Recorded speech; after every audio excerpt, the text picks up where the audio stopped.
Spangled Banner, yeah, wave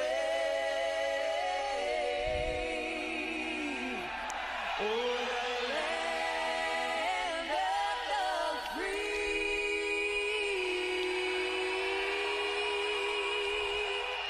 and the home of the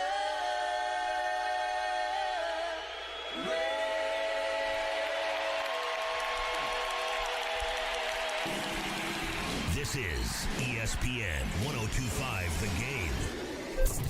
From the Hillside Medical Game Studios, WPRT-FM Pegram, WPUC HD2 Laverne.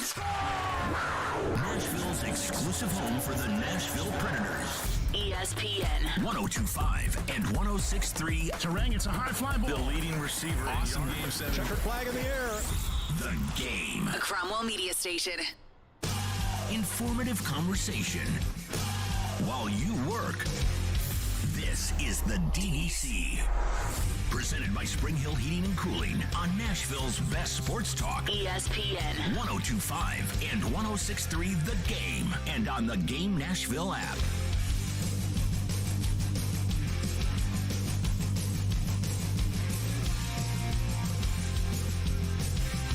And a good Tuesday morning to you, and welcome into the DDC.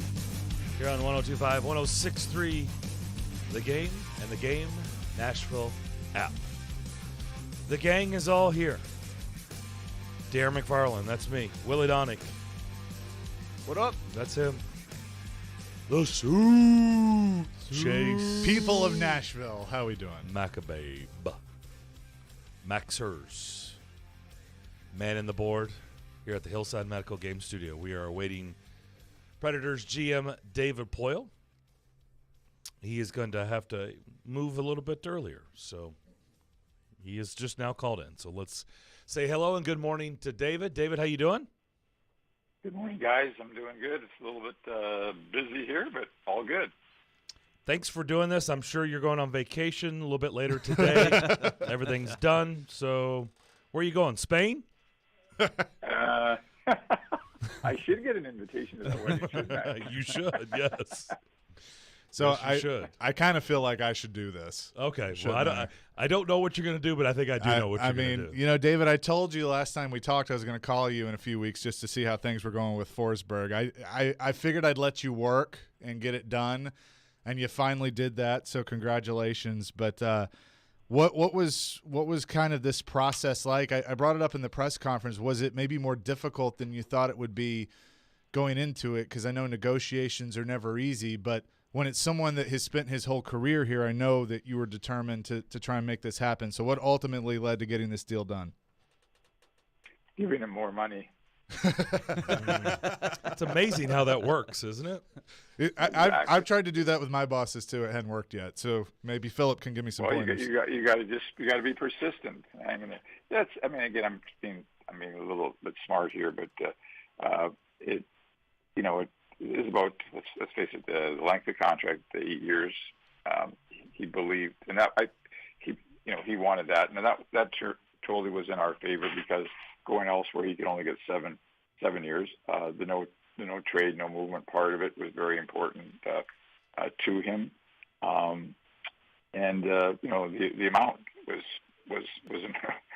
was important. So it's a lot of discussion. I mean, could it have been done earlier? I'm not really sure. I mean, in this free agent period, there's a lot of things that go on. I mean, his agency, CEA, and specifically J.P. Berry, who was his agent there, they do a great job. They got a lot of high-end clients. They're well plugged in throughout the league, and I think he knew what he probably could get elsewhere. So just a little bit of a battle back and forth. But again, at the end of the day, as I said yesterday, is that I don't think anybody ever got to the point. Well, like we're going in a different direction. I was getting,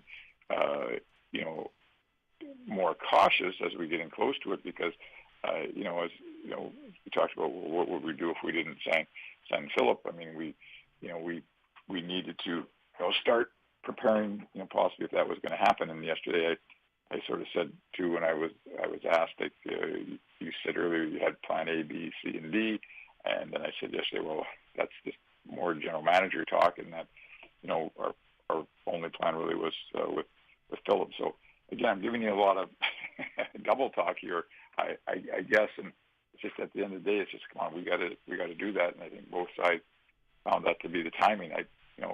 From their side, when I didn't trade Philip, for example, at the trading deadline, which was never the intention because we're having a competitive year, the balance of I guess you could say power probably fell into their side a little bit, and that they had to work between trading deadline and July 12th to make a deal with us, and they probably used that to their advantage. With that being said, David, is it safe to say throughout the course of the season that both sides were content with just, I don't know if gambling is the right word, but just content letting the season play out and see where the chips fall? Not. I would have rather have had Philip sign, during the year last year for sure. I mean, because I could have possibly, with that in hand and knowing what I had going forward, maybe done something at the trading deadline. If we maybe had done something, after the season was over, it might have allowed me to maybe enter into, some other discussions on trades or even working hard on free agency might have changed things a little bit. You just never know. Again, it's good talk to have, but we are where we are, and we just we're glad that we have Philip, and we got to move on, and we got to see if there's anything that's available to us that is a fit now in free agency. I've been a part of negotiations, not for a $68 million deal, fully guaranteed, but somebody has to blink in these negotiations, especially when you're on the clock in this case. So ultimately, somebody had to come off their stance, right? So how did that play out where you had the deal over the weekend? Somebody had to come off the deal. How did that work? I would say the correct answer is we both came off our positions. And that's usually how deals are made. And met in the middle. Possibly. Man, the deal is done, you still won't give us any nuggets. Why was it time to move on from Luke Cunnin? You did that in Montreal. You made that move in Montreal. Yeah, that was a tough one also. A little unfortunate. I mean, we really liked so much about Lou in terms of his character, how he played hard or what have you.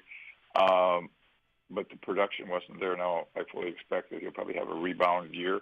The thing was that the second line, of which Luke was a part of most of the year, just couldn't provide what we needed. And, and just talking with our coaches and our management staff in terms of where he was going to fit in, I don't think it was going to be a good fit for Luke as to where we saw him playing. Now, it might have been a good fit for us, but I think he sees himself in a higher position than we were probably willing to give him this year based on last year. So, we've got, young kids like, Jeannot and Trennan, for example, and maybe some others that are Tomasino that probably deserve to possibly play higher up in the lineup. And that was probably the main reason is that we just, you're playing a guy in a top six when you trade for him, and most of all last year. And when you didn't have that in mind, at least for the start of the year, it felt that we might be better if we went in a different direction, and it might be better for him to go in a different direction. Talking to David Poile, Predators general manager. And David, yesterday the qualifying offers were sent out to the other restricted free agents you had. Yakov Trenin obviously is a guy that has a pretty firm, strong role, had a really good season last year. How do you view him? He's a guy that you have to sign, and you've used different tactics, of course, when you've got core players, draft picks that are ready for that next contract. What are your thoughts on him? Much different than Philip. And again, this is the collective bargaining agreement, and the difference between Philip being unrestricted and Trennan being a restricted free agent. So we qualified him yesterday. We've had lots of discussions. I mean, from a one-year contract to a multi-year contract. And, of course, the obvious is we haven't agreed on what the fair compensation is. So now we can continue to have discussions on anything, which could include a one-year deal or it could include a multi-year deal. he could accept his qualifying offer, or he could take us to arbitration, which would be a 1 or 2 year decision there. And we have it's up to us to decide whether we want to go for 1 or 2 years. So it's basically, since we qualified him, it's done. Without having the number or the years, we have a contract with him. So that's a good thing. And now it would be nice to just get it done. So I'm okay however this works out, whether it's a 1 year deal or if it's a multi-year deal. I feel confident in Yak and what he can do. I also think there's even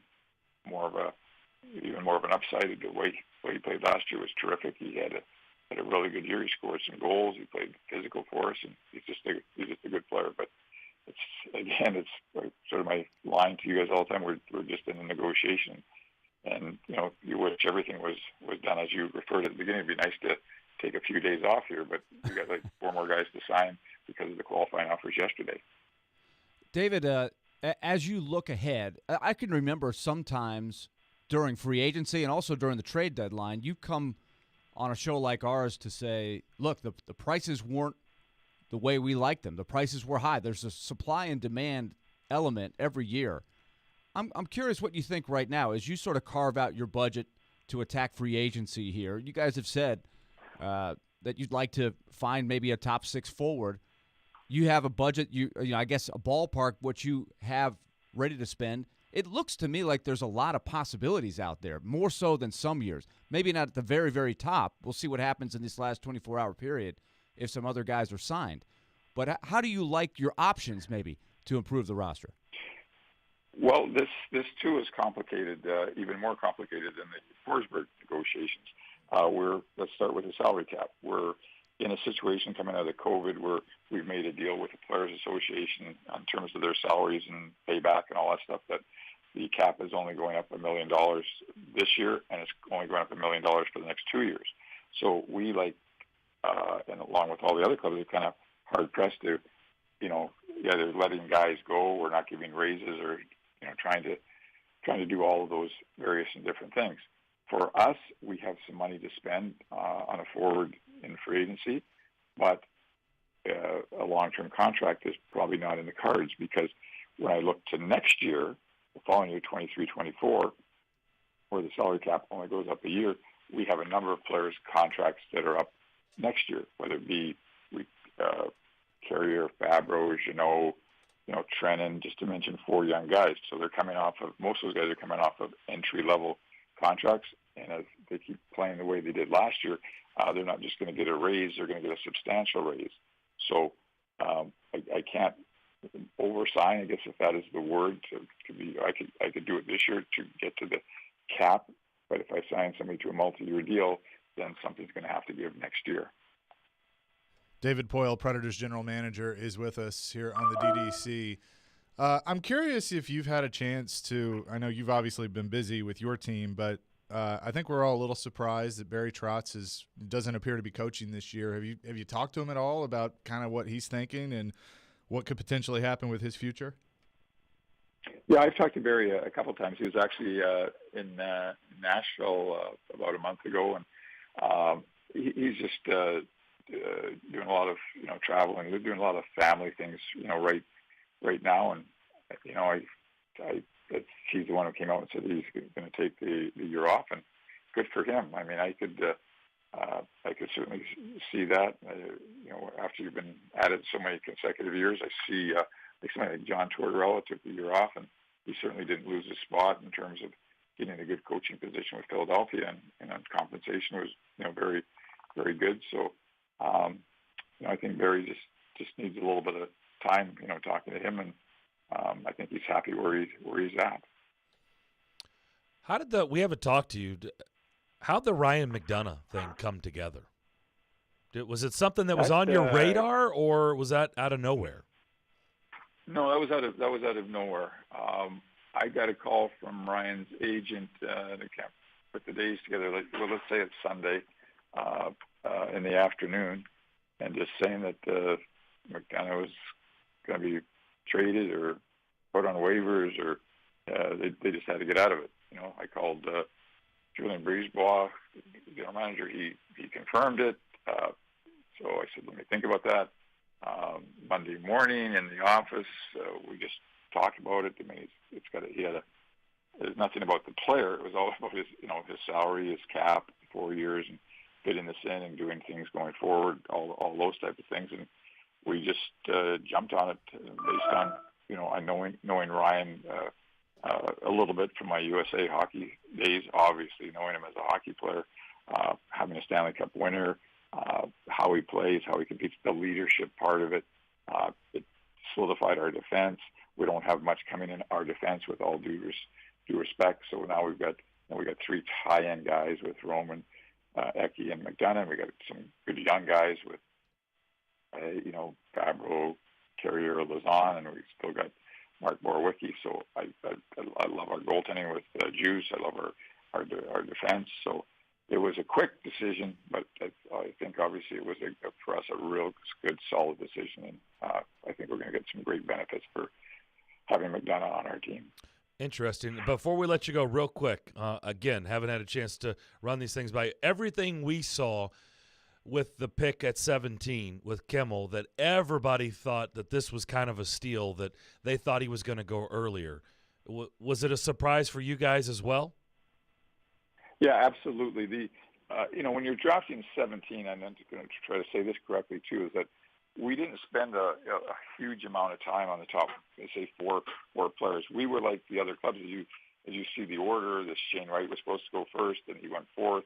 And we had the same four players there, but we didn't dwell on them. We didn't talk a lot. Like I knew we weren't trading for the first pick or what have you. So when you're 17, and then we had Kemmel, I think he was rated like 7. And, the guys, believe me, scouts don't spend any time on it. But when I was in and out of the meetings and talking about guys, we were talking about guys further back. So when this came about, it was huge. I mean, again, in 25 years of the Predators, we had David Laguan as the second pick. I think we had Seth Jones as the fourth pick, and it was Brian Finley 1 year, fifth pick. Out of 25 years, we've never ever got drafted a player in the top 10, nor have we even had one of our players rated that we got in the top 10. Let's hope this guy is the goal scorer we think he is. No doubt. Hey, thanks for doing this. Really appreciate it. Have a great summer. I know you've got more work to do, and we'll talk soon. Okay, guys. Thanks a lot. Bye-bye. Appreciate it as always. Predators General Manager David Poile joining us on the program. Good way to start the show. We'll come back and react on the other side here on 102.5, 106.3 The Game, and the Game Nashville app. Robbie and Rex Road here on ESPN. Welcome into the DDC. Stillman Company is delivered. There's a new way to hear 102.5 The Game. Nashville's best sports talk on 106.3 FM. From downtown Nashville to Spring Hill on I-65 and to Murfreesboro on I-24. You now have two choices to hear our great sports programming. Get the extra point, no problem. And the Nashville Predators. He scores! Check out 106.3 now and save it as a preset. Happy Tail Waggin' Tuesday, Sounds fans. We know your pup loves baseball, so why not bring them out to the game at First Horizon Park tonight? Or make plans for you and your crew to come out tomorrow for a Dansby Swanson Vandy Boys jersey giveaway. For tickets, visit NashvilleSounds.com. Erectile dysfunction ruins sex, but it's more than that. It harms otherwise good relationships. It destroys marriages. It can cause depression and anxiety, and it can be extremely hard on a man's self-esteem. This is Kim for the Tennessee Men's Clinic, and if you're suffering with ED, if it's affecting you, I want you to know that if you're like most men, we can treat it and get you back to the man you used to be. At the Tennessee Men's Clinic, we're ED experts. Our protocols have success rates as high as 90%. We've successfully treated thousands of men in the Music City, and we have a variety of treatment options and treatment combinations that could have you performing like you haven't in years. You could even last up to an hour and experience great sex again that is satisfying for both you and your partner. In treating your health, expertise matters, so make an appointment today. Your initial appointment is only $99 and includes blood work and a medical consult. Call 615-208-9090 or go to TennesseeMen'sClinic.com. Visit our website to learn more, including side effects, treatments extra, results vary. Hiller's Home of the Free is back with more free giveaways than ever. This month, get a free programmable thermostat with select new HVAC systems. Get a free home surge protector with a whole home generator. Or enjoy a free water sensor leak detector with any tankless water heater. Better yet, we'll include interest-free financing and a free Happy Hiller Club membership with these purchases. Celebrate the Home of the Free with us at happyhiller.com. Call the Happy Face Truck today. Hey, Willie Donick here. Are you feeling the sting of higher interest rates and higher costs? Those credit cards and other loans are costing more and more every month, and inflation is making everything else more expensive. Your home can save you right now. Your home value is up, and there's a ton of cash in it that you can access with Loan Pronto.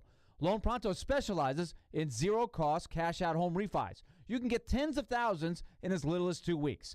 Pay off those 23% rate credit cards and other loans. Consolidate everything into one super low payment. People who do this usually cut $800 or more from their monthly budget. If your home mortgage rate goes up a point or so, it's offset by your credit card rate going to zero. So call Loan Pronto now and unlock that equity and wipe out the bad debt. Do it now. You can even skip your next 2 house payments. Call 615-499-5780 or go to loanpronto.com. That's 615-499-5780. Equal housing lender, NMLS 1661781, subject to lender approval. Your company's hiring. Who isn't? We would love to show you how to use 1025 The Game to attract and retain employees. We can also help you find the exact person you're looking for with a targeted digital campaign. You can trust our team to help you build your team. Email us at together@cromwellmedia.com. We want to hear from you. Thanks for taking the call. Join the conversation. Call or text at 615-737-1025. Driven by WilsonCountyHyundai.com. I'm ready to step this up a notch. You're listening to the DDC. Presented by Spring Hill Heating and Cooling. On ESPN 1025 and 1063 The Game. And on the Game Nashville app.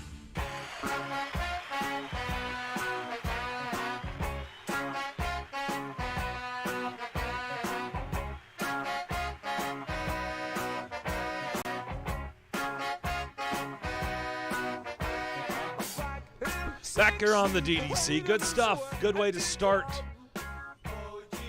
the show. David Poyle. Some good little nuggets in there. Ryan McDonough came out of nowhere. Yeah. How about that? That's a good little thing to have dropped in your lap. I would say that's a good out of nowhere phone call.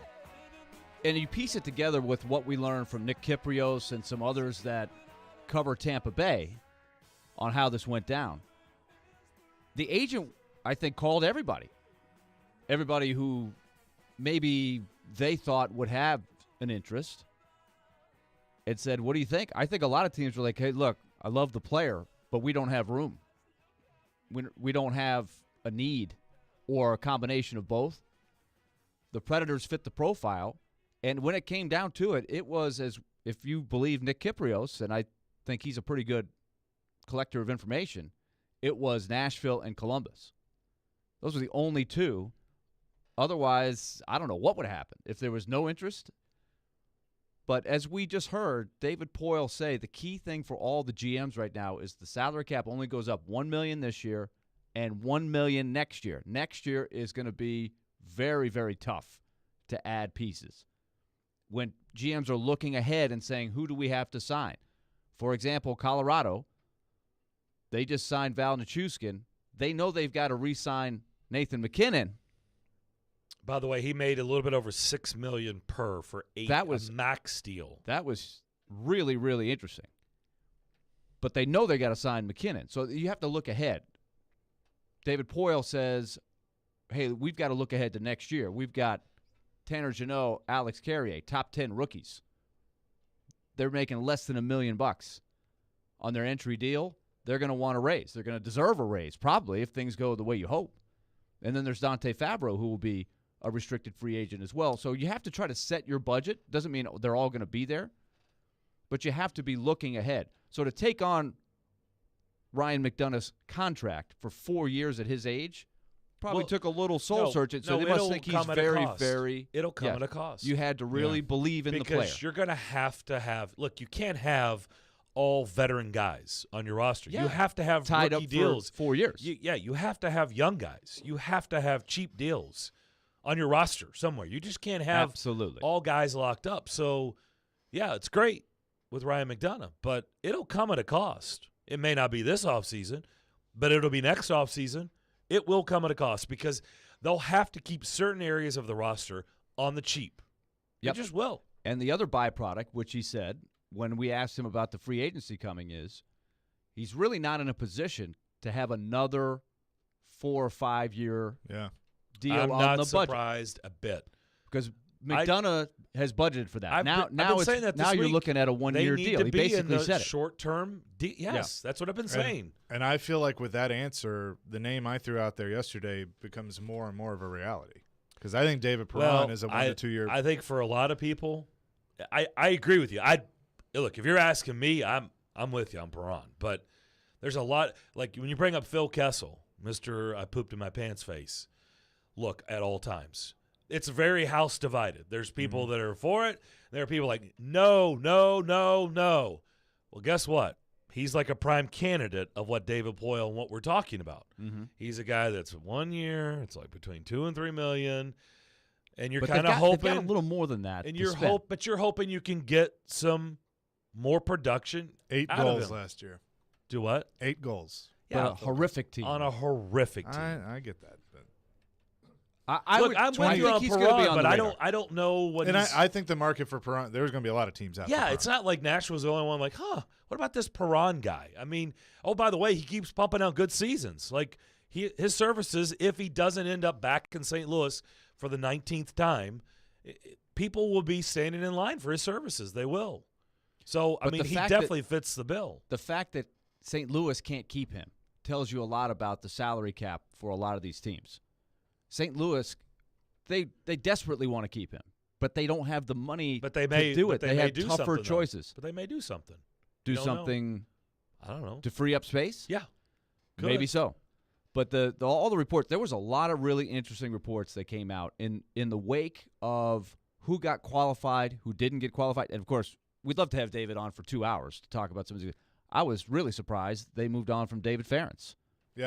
That was a really interesting move. His stock went from. Do you think this door guy's is going to be really closed, good? Though? Yes. You think it's done? Yes, I think they're moving on from David. Really? Ferentz. Yes, I you don't think they could bring him back on a? I don't. I disagree. So. Why do you say that? I think just because they didn't qualify him. This is where I'd like to have Scott Nickel on too, or we could have asked, like you said, have David on longer. Hey, the week is young. Maybe we get Scott Nickel. I thought that everything I've ever heard is they're really high on him. They really like him. They were. Well, how did he get past tense? So because of his crappy year in Milwaukee? He did not have a good year. I know, but he also would have had to have been qualified. He's close young. To we hear that all the time. He's young. I know. Hey, you can't give up. He's young. Look, I was surprised. But my vibe is they're moving changed? On. I don't know. Wow. I don't know. That's interesting because everything I've ever think they heard would rather behind the use scenes that is budget. they really like him. I think they would well, they did at one point. But that relationship ended pretty quick. It was surprising. They're not usually ones to move on from a guy that quick, but it does look like they're moving on. I think that they're trying to carve out a little budget for a two-way veteran defenseman to have as an insurance policy. You need 8 guys. Yeah, I mean they're going to have to do that now. The Ben Harpers, the Matt Tennysons. You see that you need guys to fill, and I just don't see. They don't think Ferentz will be ready for that role. They need the 8th guy. What about Leonard? Is he maybe in the picture? No? He's a forward. Let's go to. I know. Just wonder. Sometimes we just like to have, work in a joke. Don't let the facts get in the way of a joke, Willie. Let's go to Wait a minute, Mike. no, Leonard is a defenseman. Leonard is a forward. What happened to DeVries? What about DeVries? Let's go Not to Greg DeVries. Is it Mike in Montana or Mike Montana? I don't know who it is, but let's go to our phone line. Related to Joe? Driven by WilsonCountyHyundai.com. Hey, no, it's Mike from Montana. Okay. How are you guys doing this morning? Thanks for taking my call. Yeah. I wanted to talk about the Poyle segment real quick and ask you guys a question. But first, I think, Willie, you're the only person I have ever heard in my life in a draft describe a player as mercurial, and I didn't even know what that meant. I had to look it up, but I thought that was really funny. In the NHL draft, you described Kevin Fiala as mercurial. I was like, I think you're the only person I've ever heard do that. But okay, but does the word fit mercurial? I still don't know what it means. You'll have to explain. Okay, I don't think Willie does either. Well, somebody told me it meant like enigmatic, an enigma. Would you say? Oh yeah, well that would fit Fiala for sure. Yeah, same idea. Willie's anyway, always looking for nicer ways to say things about people. I just usually come out with just words that everybody knows what they mean. well, it was great. It was a good fit. On the Poile stuff, I've been really critical of Poile here the last couple of years. I feel like we should have done a complete rebuild. That's my stance. I'm still going to watch the games, still going to watch the teams. But I'll say this: watch Chicago this year. See if you still feel that way. Yeah, well, I watched Colorado and too, so there's two sides to that. But will say this: look, I love the moves that Poile is making right now. I think he's 3 for 3 on McDonough, on Kamel, and Forsberg, the re-signing. My question is really more about the defense with McDonough coming in, because if I read the tea leaves correctly, and I may not, this is what my question. Do you think that this is a prove-it year for Carrier and Fabro? Like, it's like there's one spot for that type of a player, the smaller, puck-moving, offensive defense. Good question, Mike. And do you think that if whoever wins out will get the contract, and the other one will be traded or let go? Good question. We'll address that. Appreciate the phone call as always, and thanks for listening to Montana.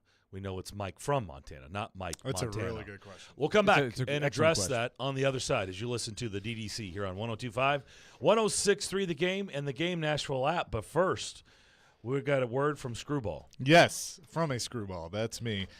Because, when I'm out with my friends, you know what I like to do? I like to have a good time, do a little karaoke on Friday nights, and I love to have Screwball peanut butter whiskey, whether it's in a shot, chilled, which is what I prefer, or on the rocks, which maybe these guys would like that, or perhaps an old-fashioned, a martini.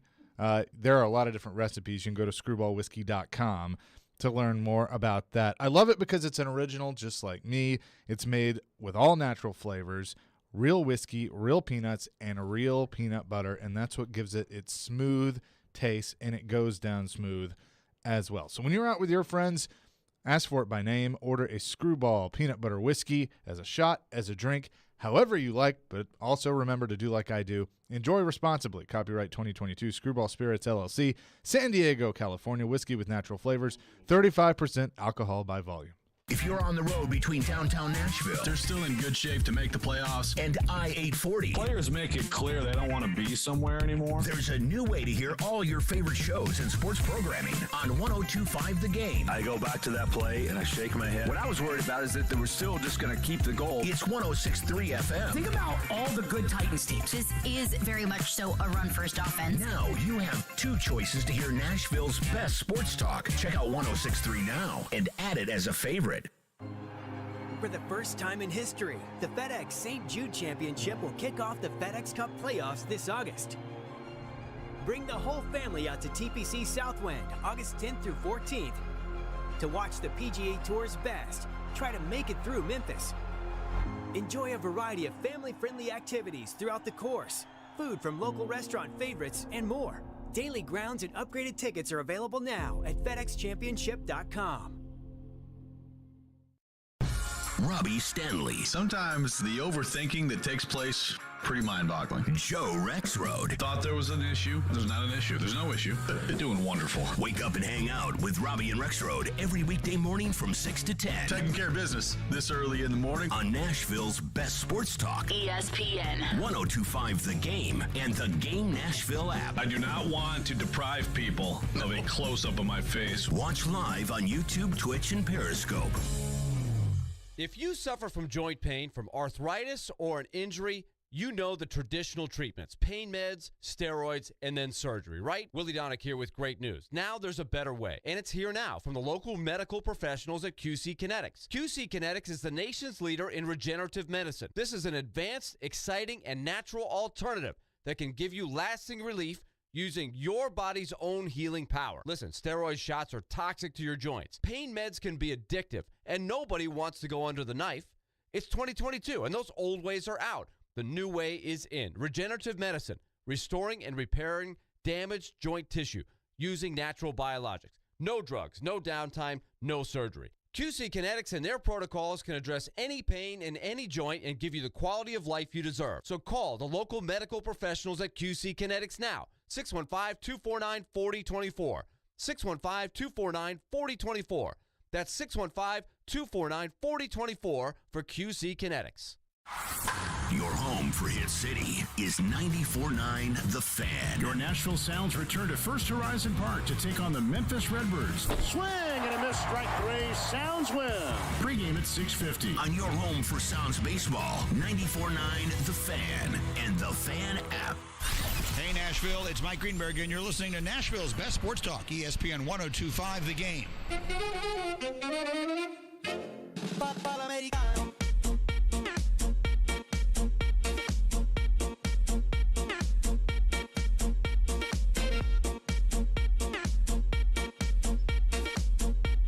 Our buddy Tim Hasselbeck will join us at high noon. Back here on the DDC. Good question. Mike from Montana. It really goes along the lines of what I just threw out literally before we went to his phone call. Ryan McDonough is a good thing to have plop in your lap, but it will come at a cost. Mm-hmm. But here's the deal. And you know we've had this conversation before, Willie, because you're like, how are they going to make all this work? You can't do it.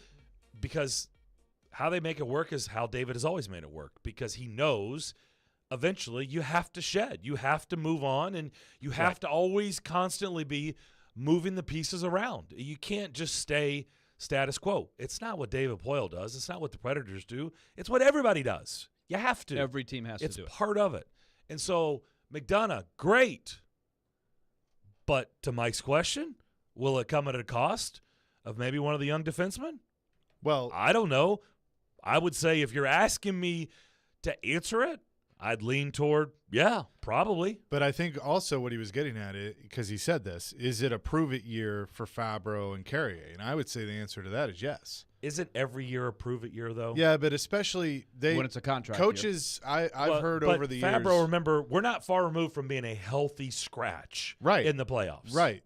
And I can remember you and I have had several on-air and off-air conversations with Hal. He obviously knows the position.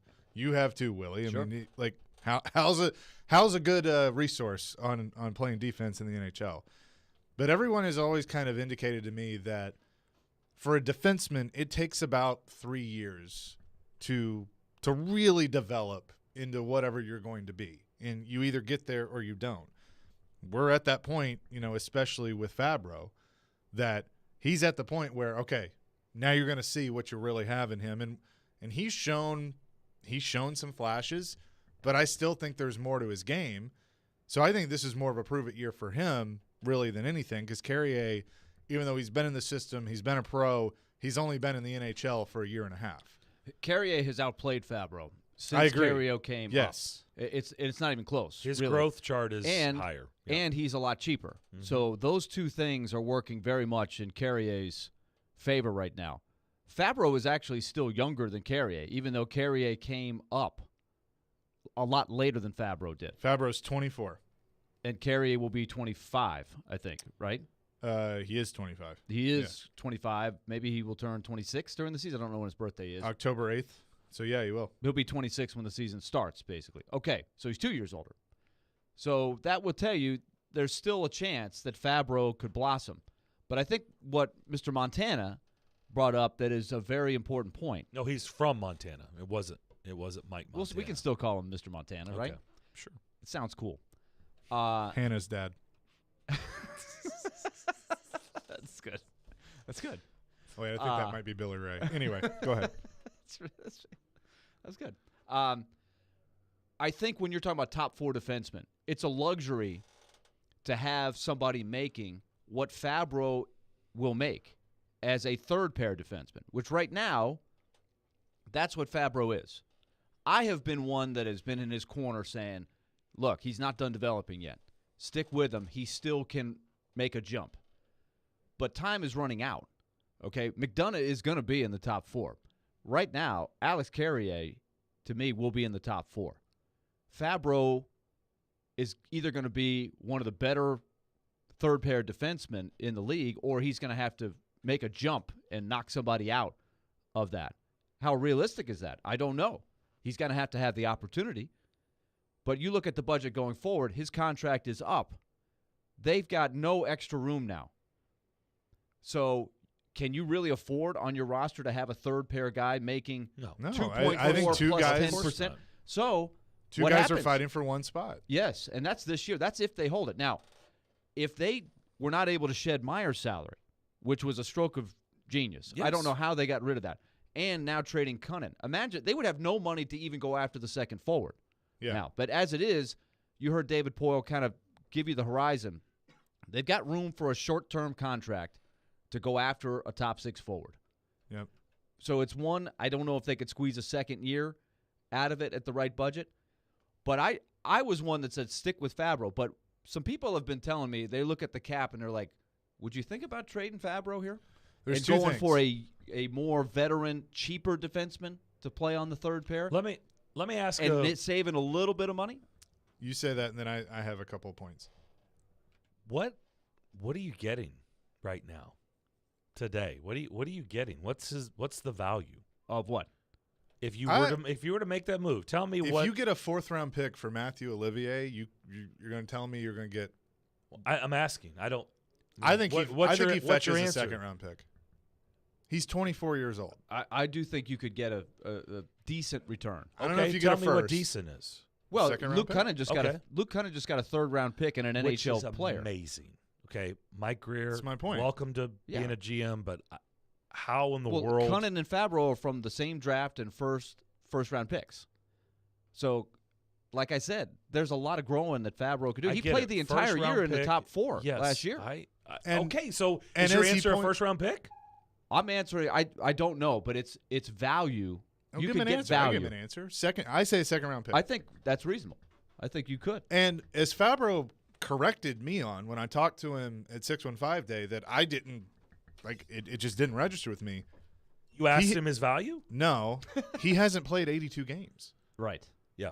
I mean, he hasn't played a full season with everything that's been going on, and so I get all of that. The couple of points that I was going to make here.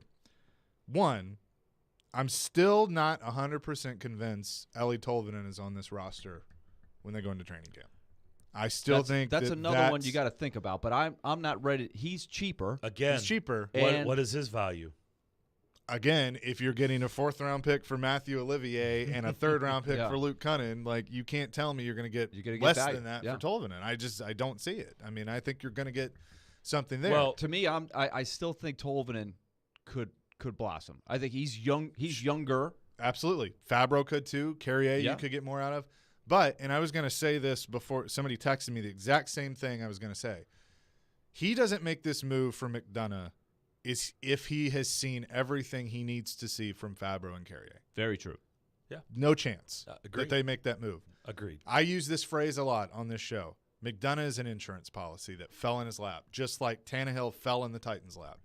That, you know what? It's a big cap hit, but I know what he can do. He's a damn good locker room guy, good leader, had a letter. He's a former captain, so you know you're getting that. He's still a solid defenseman that can be in the top 4. I needed to address that. Now it's been done, and maybe it lights a fire under the 2 young guys that I want to see more out of, but it also allows me the opportunity that, let's just say for a second, you're getting to the deadline. Maybe they don't get the forward that they want in free agency. You're going to the deadline. Fabro and Carrier are both playing well. You know that you have a good defense core, and you could trade one of them, get something good at the deadline for your run. That's a good position to be in. You never know. Or you go into the summer next year, and you can unload one of them and get something else. All right, let me throw another possibility out there. You heard David Poile basically say, I'm looking ahead a couple years here with the cap being virtually flat. I'm not sure I've got the resources right now to go after a top 6 guy beyond a short-term deal. If you did make a deal for Fabro, would that change? Would you have room to go after somebody? You're talking about right now? I'm talking about starting tomorrow at 11 a.m. And hey, I think so. Like I'm not trying to start rumors here. I'm totally fine with giving Fabro another year if that's what you choose. But if you cleared another 2.4 and you bring that into the table and you got one less guy that you're budgeting for, could you go after more of a younger? You're talking about to beef up the second line? Yes, I'm talking about You're a guy talking that about you're a not beefier guy than some of the low. maybe a younger guy. Maybe it's a Dylan Strome. Maybe it's a Andrew Kopp. Let's hold somebody that. like that. Let's talk about that on the other side because we're actually getting feedback and questions, and Strome has been mentioned. So we'll address that on the other side as we come back and wrap up the first hour. But first, Villy, you got a word about Loan Pronto. I do. So do that now. Loan Pronto. I will do that pronto. Loan Pronto, of course, they have a message for all of you right there that might have some issues with some high-interest loans that are piling up on you right now, and maybe because of some of the inflation and some of the things, you're getting squeezed a little bit. Nobody likes that, but if you're a homeowner, one of the things that Loan Pronto has helped a lot of people with is getting them to know that you're sitting on a pile of money. You've got a home equity line of credit that's there for you that Loan Pronto can help hook you up with, or a whole loan refinance. Take advantage of what you have and use it to unlock your equity and get a big check that you can then attack some of the bills you might be having, some of the things that might be piling up, or if you've got a vision on making your home even more valuable with a home improvement project, or you're maybe looking for a new home, get the down payment, stash away for a safety net. All of these are options that maybe you hadn't considered. Call Loan Pronto now and ask about these options. They can really help you get yourself credit card debt free and other advantages financially. Call them at 615-499-5780. That's Loan Pronto, 615-499-5780, or go to the website, loanpronto.com. That's 615-499-5780, equal housing lender, NMLS 166-1781, subject to lender approval. Join 102.5 and 106.3 The Game and Newton Motor Group this summer to help kids in Middle Tennessee. We're teaming up with Souls for Souls to provide shoes to children experiencing homelessness in Nashville and the surrounding area for back to school. Our goal is to raise $20,000, which will provide 1,000 pairs of shoes for kids. To help, go to thegamenashville.com/shoes. Let's do some good this summer. Newton Motor Group is a proud sponsor of Souls for Music City. Newton Motor Group, the best car deals in Nashville. Start at Newton. Visit thegamenashville.com/shoes. From the Fox 17 News Code Red Weather Center. I'm Fox 17 News Code Red meteorologist Dan Guthrie. Looking at another warm day, but today we're going to factor in some more humidity. High 94, heat index 101. Storms possible starting this afternoon. This weather report brought to you by Hiller Plumbing, Heating, Cooling, and Electrical. Call the Happy Face Truck today. When I retire, I plan on being busy. Bird watching, cooking, traveling. I might even write a book. But I never thought I'd have to plan on being an expert on all things Medicare. Fortunately, with 75 years of experience helping Tennesseans, the experts at Farm Bureau Health Plans helped answer all my Medicare questions. So no matter what I plan on doing next, I understand all my options. Talk to your local representative or visit fbhp.com. Farm Bureau Health Plans. Plan on us.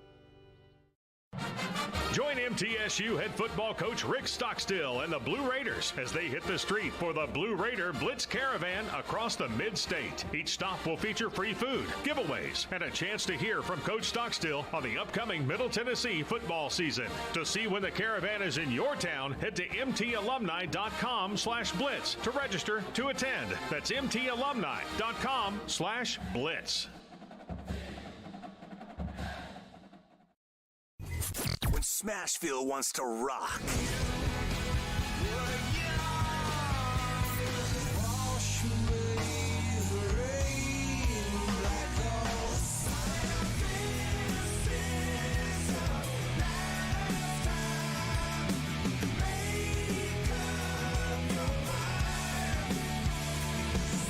We are Nashville's rock station. 102.9 The Buzz.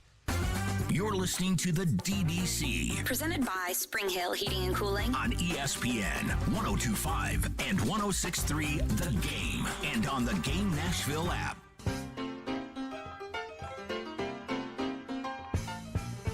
Nothing from nothing leaves nothing. You gotta have something if you wanna be with me.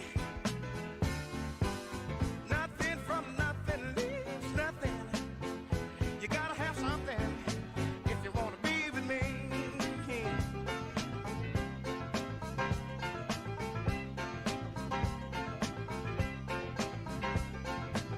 Back here on the DDC. So, Darren McFarland, Willie Donick, Chase McCabe with you. So, Peyton in Missouri. Listen. All right, can we turn the music down? Please. Please. Please turn the music down. Please. You don't like that song? No, I do for just small doses. Okay. Max likes the slow fade. I appreciate the slow fade. That was The really, slow slow. burn. really slow That was fade. That was a really really slow fade. And by the way, I didn't feel like it was fading. Just time. Just it went from like 10 to 9 and I a felt like half that to was 9. an encore. Yeah. I really did. Peyton in Missouri. I'm going to say Peyton was born here. Don't you think? In the state of Tennessee. And now lives in Missouri. What would give you that idea? I mean, My guess is spell his most name? people in Missouri, P-E-Y. Yeah. Peyton was Oh, actually yeah. Peyton was actually born in New Orleans and played here. Well, And no, then- I'm not suggesting this is Peyton Manning. Oh. I'm saying Oh. this is Peyton in Missouri. Not Peyton Peyton, Manning? Missouri. Not Mr. Missouri. Yeah. Peyton in Missouri. On our text line, driven by WilsonCountyHyundai.com, he says, what about Dylan Strome? Just got canned by the Hawks. That's an interesting way of putting it. Had 22 goals, 26 assists in 69 games last year. He's in a prove-it status, but the skill is undeniable and might be able to get him on a relatively cheap deal. He's a center. Deal. Not Which- dill, not dill pickle. Is that a bit? So before we answer Dylan Strome, there's a couple of these guys. Andrew Kopp's one of them that their primary position is center. Do we feel like that we're just in a world where that doesn't matter anymore? I mean, Well, Matt because Duchene's a prime example. I think you could look at either one because Mikhail Granlund is very versatile. Can he slide? He can slide and over. Kopp, by the way, has got that same versatility. And they're both left-handed shots. But Strome do and they Kopp. really have versatility? Because I kind of feel like some of the guys we've been bringing up, they've been predominantly just centermen. Right? Kopp has played a not little Kopp. wing. Has he? Kopp is more put him anywhere you want. Okay. What about Strome? Strome has been more of a pure center. Yeah. But Strome is very intriguing because he's younger, too. That's the thing about Strome. He was the But third that's not a overall one-year pick. deal. I mean, that's a. I think he'd be looking for term. Yeah. But what I do think it's a buyer's market. I don't think David Poyle really took that part of my question to him on that. He sort of looked at it from their own perspective that they don't really have the ability to commit long term to a player, which is what all these players want. But I looked at Greg Wyshynski's article yesterday. He quoted Ken Holland. He goes, the middle-class free agents are up against it here because not a lot of teams have a budget to go after those guys. So what will the market be? What would you offer Dylan Strome? That's a good What question. did he make? He would have had to been qualified at a little over $3 million. He's only 25. So he's younger. Andrew Kopp is 27. Yeah, that sounds right. So he's hitting the unrestricted free agency. He's a little bit older. Dylan Strome has had high-end offensive talent at times. He's been very streaky. Yeah. He's gotten into the doghouse. Obviously, two teams have moved on from it, but it's Arizona and Chicago. Both have been complete messes for the most part. So what could he do in a Never new played a environment? full season. 78 games is the most he's ever played. And that was between Arizona and Chicago in 18-19. He had 22 goals. I mean, last year was definitely his best season. Well, goal-wise. But he had 51 points in 18-19. In how many games? 78. He had 48 points last year in 69 games, so it's pretty good. And then what about the shortened season? 56 games. So last year, 40 games, 17 points. See, yeah, so he's been very up and down. I don't think he would break the bank. I mean, he's probably in your $4 to $4.5 million range, but he's going to want. But do you want him long 4 or term, 5 years, or would you rather have a Perron or somebody like that for 1 year? If it's me, I'd rather go Perron for 1 year. Because you got some forwards in the system that you need to see what you got there. I mean, Afanasiev. But like, when are we going to see more from him? Yeah, but I know that's what I'm saying. Yeah. Like it may not be this year, but if you go with a guy on a 1 or a 2 year, if they came out tomorrow and announced David Perron to Nashville, 2 years, $9 million, I'd say great, good with it, move on. Okay, let's get back to Fabro again. If you were to trade Fabro and then you could make a longer commitment to somebody like Strome, if you really like Strome, is that something that appeals to you, or would you rather go stay with Fabro for a year, see how he plays, and go 1 year with a veteran guy? Like, I'll throw another name out there. I don't know what the market's going to be. Claude Giroux, same age as Perron. He's been a prolific player. I think everybody would love to have Claude Giroux, but who can offer him a good deal? I think he's looking around going, who wants me? Now, Ottawa, you hear a lot about Giroux. Could they offer him 2 or 3 years? Pittsburgh's been mentioned. If they don't bring Malkin back, I don't know how they're going to pay for him. And how about Pittsburgh re-upping with Ricard Raquel for the amount of money they got? Honestly, I don't know what Pittsburgh's doing. That is crazy to me. To me, they look like they are headed toward not salary cap jail, but just hell. I mean, they're just going to have all these guys with contracts. It's like, what do we do with all this? This is a mess, right? I mean, we talked about it. Given Letang, that's insane. I did not view Ricard Raquel as a 6-year. No. $5 million per year. Is that what it was? Or 5 years at $6 million per year? I can't remember which one it was, but I was like, whoa. So I got a game for you. And now they're drawing the line on Malkin. It's like, oh, now you're drawing the line on the guy who's been there forever? I think he's gone. I think Malkin just got ticked off, and he's in a world where he thinks he should get paid as a star still. Yeah, but because when he's played, he's been a star, but he's got so much mileage, and he's had so many injuries. He's not the same. He's still good. He's still a point-per-game guy. He's still good. Oh, he's still very, very good. But I don't know if he's the same. Big body. I mean, big frame. But I think I think you're going to see the market for him is not what he thinks it is. He seemed insulted and said, and he put it out there to Darren Drager, I'm hitting the market. But what's the market? Yeah, that's weird because he's not a temperamental guy. He's a very even-keeled guy. Oh, yeah. I've never seen him lose at school. He's just, I did ever see him high or low. He just seems to be very flatline. It's weird. Adam did throw it out this morning how awesome it would be for him to go to Washington, play beside Ovechkin, and then go up against Crosby. John on our text line, driven by WilsonCountyHyundai.com, says, thoughts on a few of these contracts expiring around the time Haslam comes in. Do you think he may have any sway on sitting or letting those players walk? It's the cap. They have the green light and have had the green light to spend to the cap. So the only thing I think that Haslam's investment would do is maybe have a little easier way to front-load contracts. I know Forsberg, if you look at the details of the contract, he's getting more money as signing bonus. That's where I think that versatility helps. But other than that, I don't. Did I see where the last 2 years are modified? Did I see that right? Yeah, I think so. Right, where they can. Years 7 and 8. There's some years where he gets a signing bonus. There's some years where he gets paid more than others, but the cap figure is 8.5 each year. Look, we had Bill Haslam on, and I flat out asked him, like, what kind of owner are you? What type of, are you a hands-on? Are you stay back and let your people do their jobs? I mean, look, really, you are hands-on. I mean, to a certain degree, it's a different degree of hands-on, right? You're either – you could be in the middle of everything, but ultimately you do have say, and you will have say. But I don't think there's any correlation, right, with these expiring contracts and them kind of moving him in the next 2 to 3 years as the majority owner. He's not even No. close to signing he's not even officially on board yet. Right. No, I don't think so. Yeah. But an interesting question. All right, we'll come back. Hour number 2.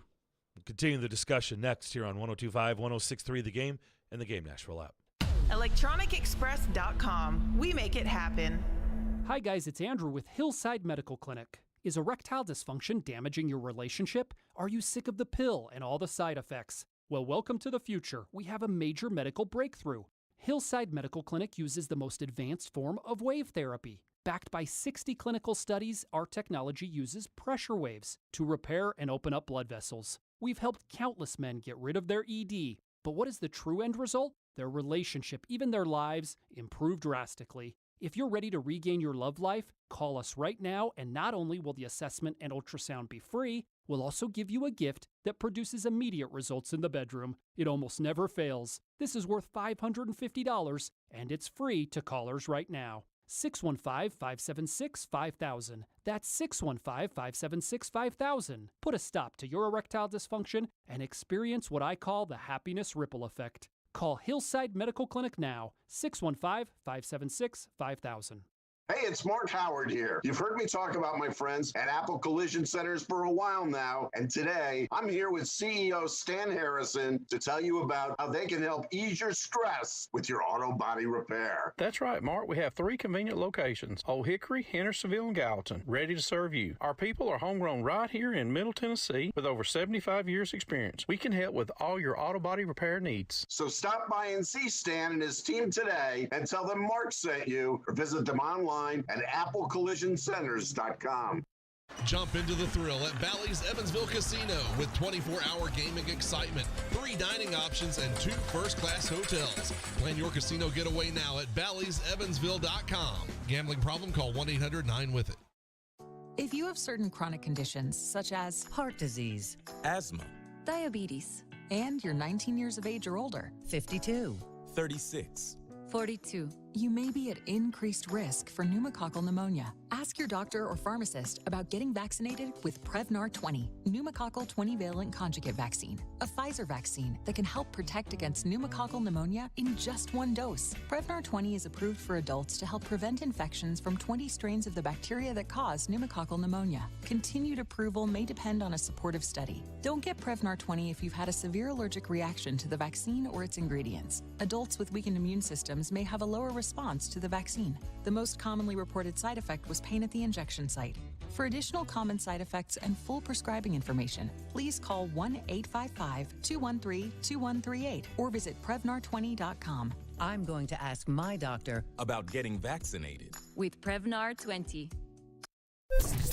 From the Hillside Medical Game Studios, WPRT-FM Pegram, WPUC HD2 Laverne, broadcasting on Alexa. I appreciate that. And other smart speakers. ESPN 102.5 and 106.3. Terang, it's a high fly ball. The leading receiver. Awesome game 7. Checker flag in the air. The Game. A Cromwell media station. Informative conversation while you work. This is the DDC. Presented by Spring Hill Heating and Cooling on Nashville's best sports talk. ESPN 102.5 and 106.3 The Game. And on the Game Nashville app.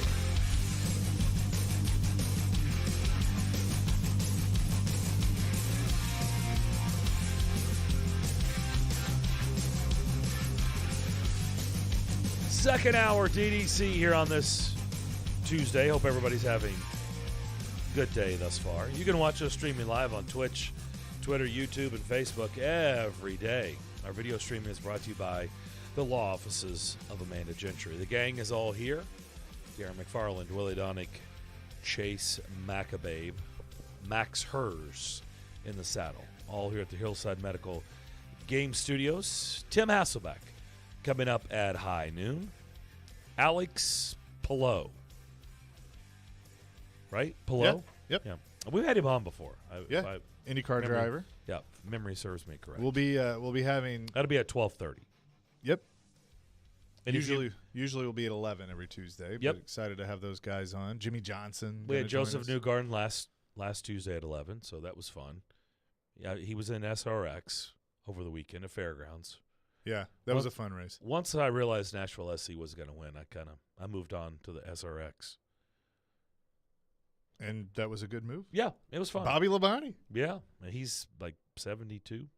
He's not that old, but no, he's late 50s. Yeah. Let's go to our phone line, driven by WilsonCountyHyundai.com. William, what's up? Hey, guys. How y'all doing? Great. I don't know who y'all can contact in NHL and Friedman, but I've never seen an NHL where prospects who are RFAs have not been tendered qualifying offers as much as this year. Isn't it like 100? It's almost like 100 players, isn't it? Yep. It's the salary cap being Like, flat. what is going on? The salary cap is flat. Yeah. It's just the salary cap. And it will not be any better next year, and they know it, so they're cutting bait. There's a lot of guys getting thrown out. The market is flooded, which I'm hoping means good things for Nashville, who has a little bit more budget than some. They're going to take advantage of some of those mid-tier guys that are unfortunately not going to get their value, but that's what's going to happen. All right, Willie. What do you got for us? You got a question. You've been itching. You've been itching to do something here. Heard this Thank you for the discussed. call, William, by the way. Did you guys happen to see Chris Sale the other day, who has got a very volatile – I haven't seen him. He's another even kill guy. He's a very volatile guy. Mm-hmm. All right, so here's what happened. He was doing a minor league rehab start. I forget exactly where he was.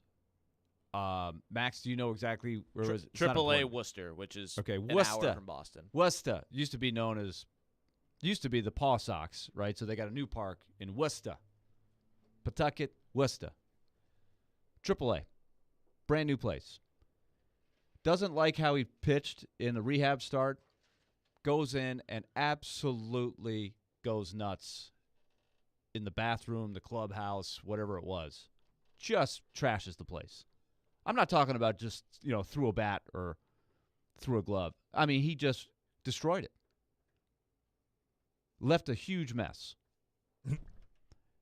They talked about this on the Sunday night broadcast. On the field or off the field or both? In the clubhouse and the bathroom.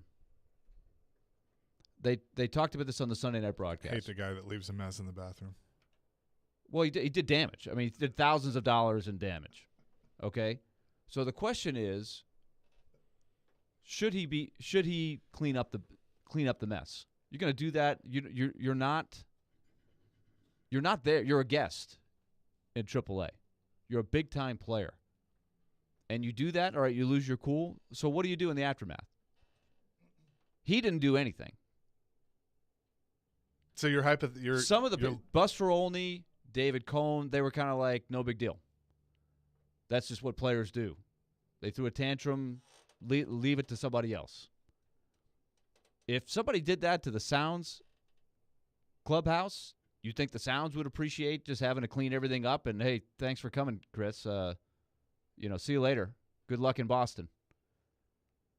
Well, I think you got to do something. Yeah, I mean, the good human in you says you got to do something. You're a big leaguer. You don't have to do that. Like I think that you should clean up the mess if you're going to do that. Well, don't leave it to everybody else. I agree with you, but he's not going to do it. I mean, that's the thing. Not? Because he's a big league player that's made a lot of money and now has this "I'm better than you" attitude. That's why.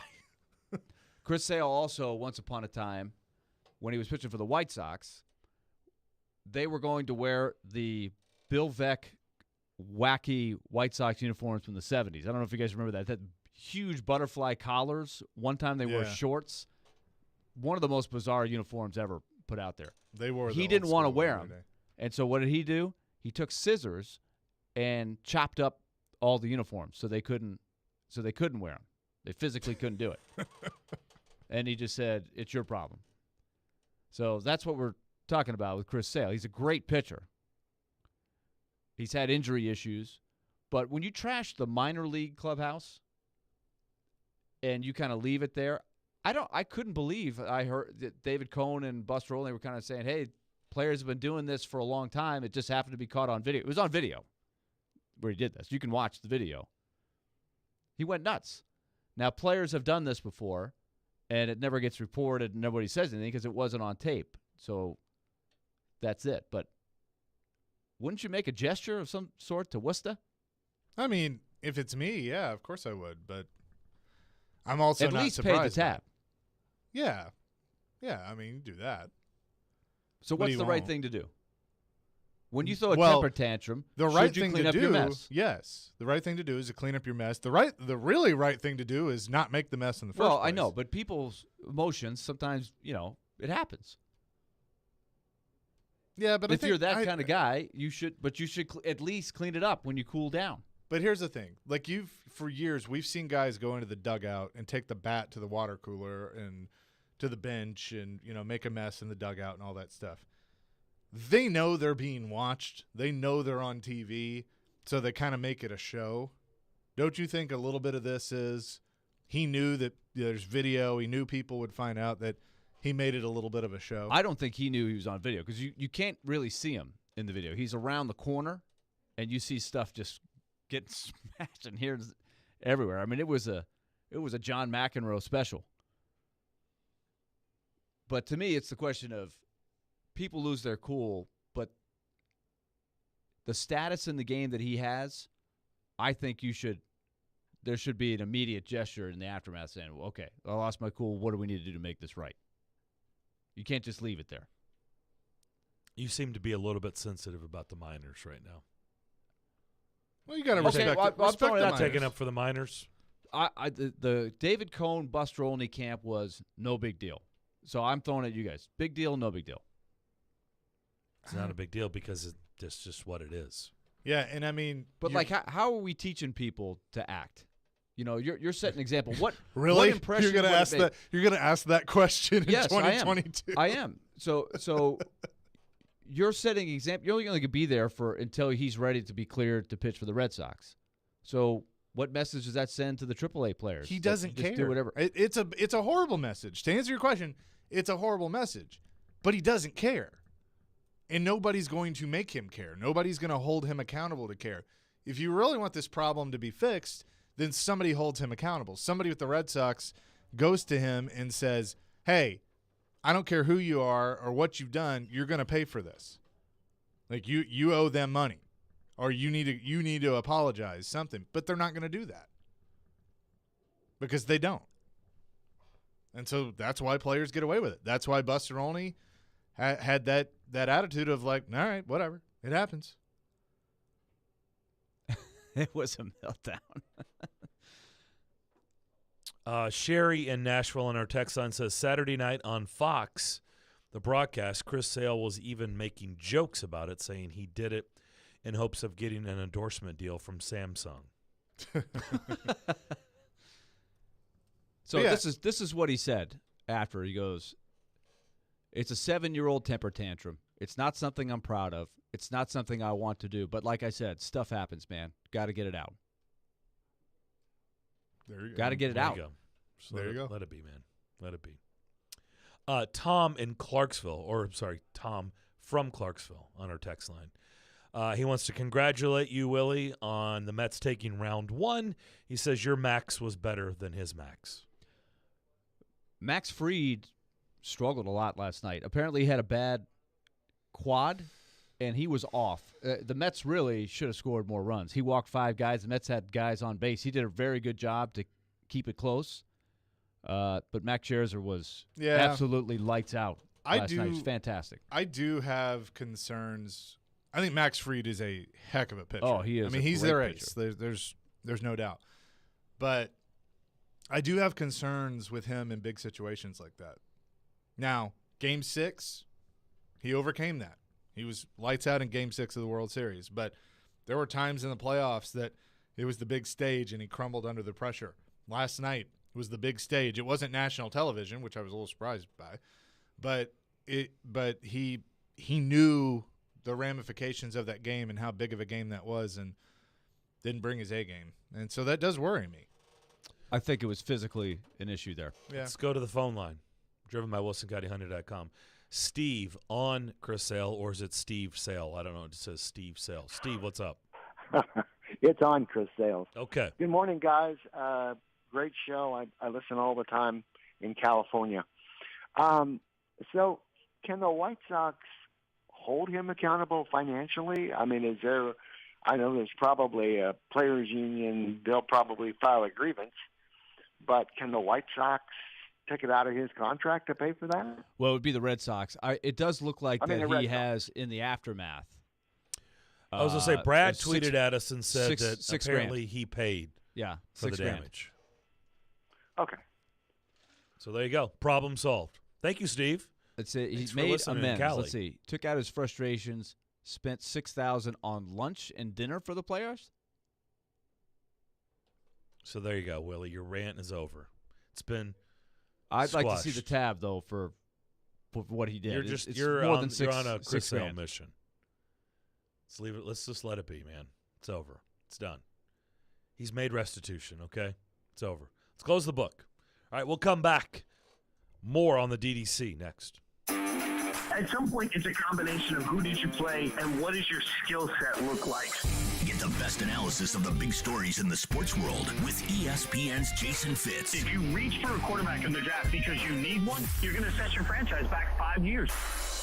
Join Fitzy every Wednesday at 4:30. Presented by Blood Assurance. Jason Fitz. I am 5'9.5" on ESPN 102.5 and 106.3 The Game and the Game Nashville app. Hey, Ray Jeter here with Harness. Are you looking to take ownership in a position that will support your growth and development? We are an excavation and site utilities contractor. Several things set us apart from our competition, but we take the most pride in the professional development of our people. We have multiple openings for operators, pipe layers, and laborers. Our pay and benefits are second to none, including our 401k program. Apply today at selectharness.com. Harness LLC. Build people, move dirt. Hey, it's Jared from my official sportsbook app, the FanDuel Sportsbook app. Step up to the tee and take a swing at betting the PGA Tour on FanDuel Sportsbook. Right now, new customers can bet the tour with a no-sweat first bet. If you don't win, you'll get up to $1,000 back in free bets. Right now, I think you got to look at the guys who are red hot. You got JT and Rory McIlroy, and they have been absolutely outstanding. FanDuel's got great promotions every day. It's a safe and secure app, and you get paid fast. See for yourself why FanDuel is America's #1 sportsbook and my official sportsbook app. Download the FanDuel Sportsbook app and use the promo code JGM to get started with your no-sweat first bet up to $1,000. That's FanDuel Sportsbook, official betting operator of the PGA Tour, promo code JGM.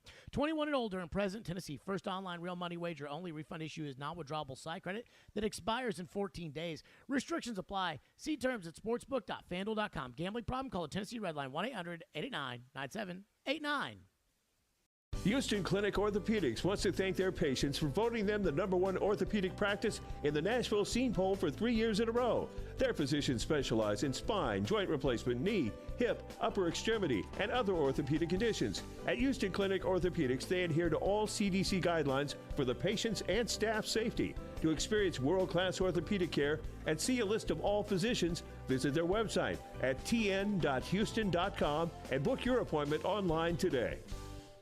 Hey, what's up? It's Chase McCabe here to tell you about my drink of the summertime. You know it, Screwball Peanut Butter Whiskey. Screwball is the first and most awarded peanut butter whiskey in the world, and it's an original, just like me, the suit. I take Screwball as a shot, but it's great on the rocks, in an old-fashioned, an espresso martini, and many other recipes. So next time you're out and about, ask for Screwball Peanut Butter Whiskey.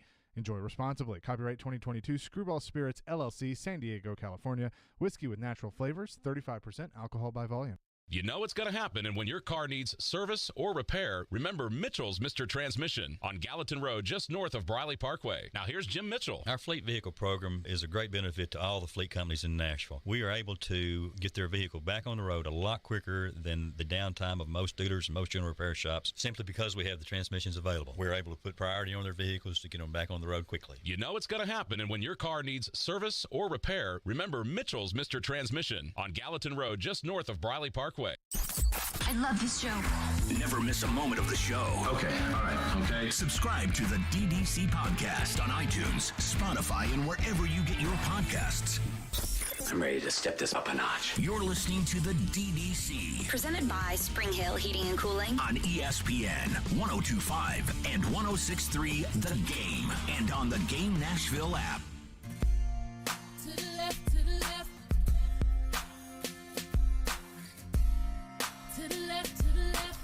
Let's do this. Let's find out who's listening when not prompted. Caller 8, 615-737-1025. Tickets to see My Chemical Romance. There you go. At Bridgestone Arena. Not Beyonce. August 23rd. Caller 8 to our phone line. Max Hers is standing by, anxiously awaiting your call.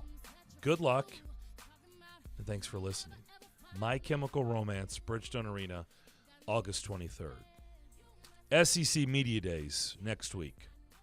It's going to be very interesting because we had a good talk with Vince yesterday, and it's going to be an avalanche of what has been going on in the college football landscape with schools jumping. Of course, the SEC's come out and said, we're good with 16. Yeah, right. Of course, what do you expect them to say? Look, we've got Oklahoma and Texas coming. We're actively searching this school and this school and this school. And of course, that's not what they're – I mean, I expect them – but I don't believe that they're really – if somebody attractive says, hey, we want to come – we'll play. Okay, we'll come over. Then they'll be talking about it. But anyway, that's their stance right now. But the schools, it will start on Monday. We will have coverage down in Atlanta. Yep. Brought to you by Volunteer Hose and Gasket. Caroline Fenton and Michelle Knezovic will be headed down there and anchoring all of that. So looking forward to having that, and you'll hear different interviews and everything from Radio Row in Atlanta. Speaking of that, Georgia will send their senior quarterback, Stetson Bennett. He is going to be very intriguing this year. Very intriguing. I like to see who's sending their quarterback. Right? Yep. Because I do want, so Florida's sending Anthony Richardson, their sophomore quarterback. Kentucky is sending Will Levis, their senior quarterback, transfer from Penn State. Let's see who else is sending. Bama's sending Bryce Young. Vanderbilt is sending Mike Wright. Oh. How about that? Interesting. Mm-hmm. Like I said, I always think it's interesting who's sending their quarterback. Hendon Hooker is going to be there representing the Vols. So a lot of quarterbacks this year. And typically that's not always been the case. Last year there weren't a ton. No. KJ Jefferson for Arkansas will be there. And as you mentioned, Bryce Young, of course, which he'll get a lot of attention. But I think that's it. So that's what? Half or a little bit over half? Yeah. The school sending in their quarterback? Ole Miss not sending in a quarterback. No. LSU not sending in a quarterback. Auburn not. Missouri's not. Auburn's not. Mississippi State's not. South Carolina's not. Auburn's sending Tank Bigsby, though, so that'll be good. I like him. A&M is not. So that'll be next week. I really wish that Jimbo and Saban were on the same day. Missed opportunity. Well, my guess is they probably really wanted to do that and then said, maybe we shouldn't. Yeah.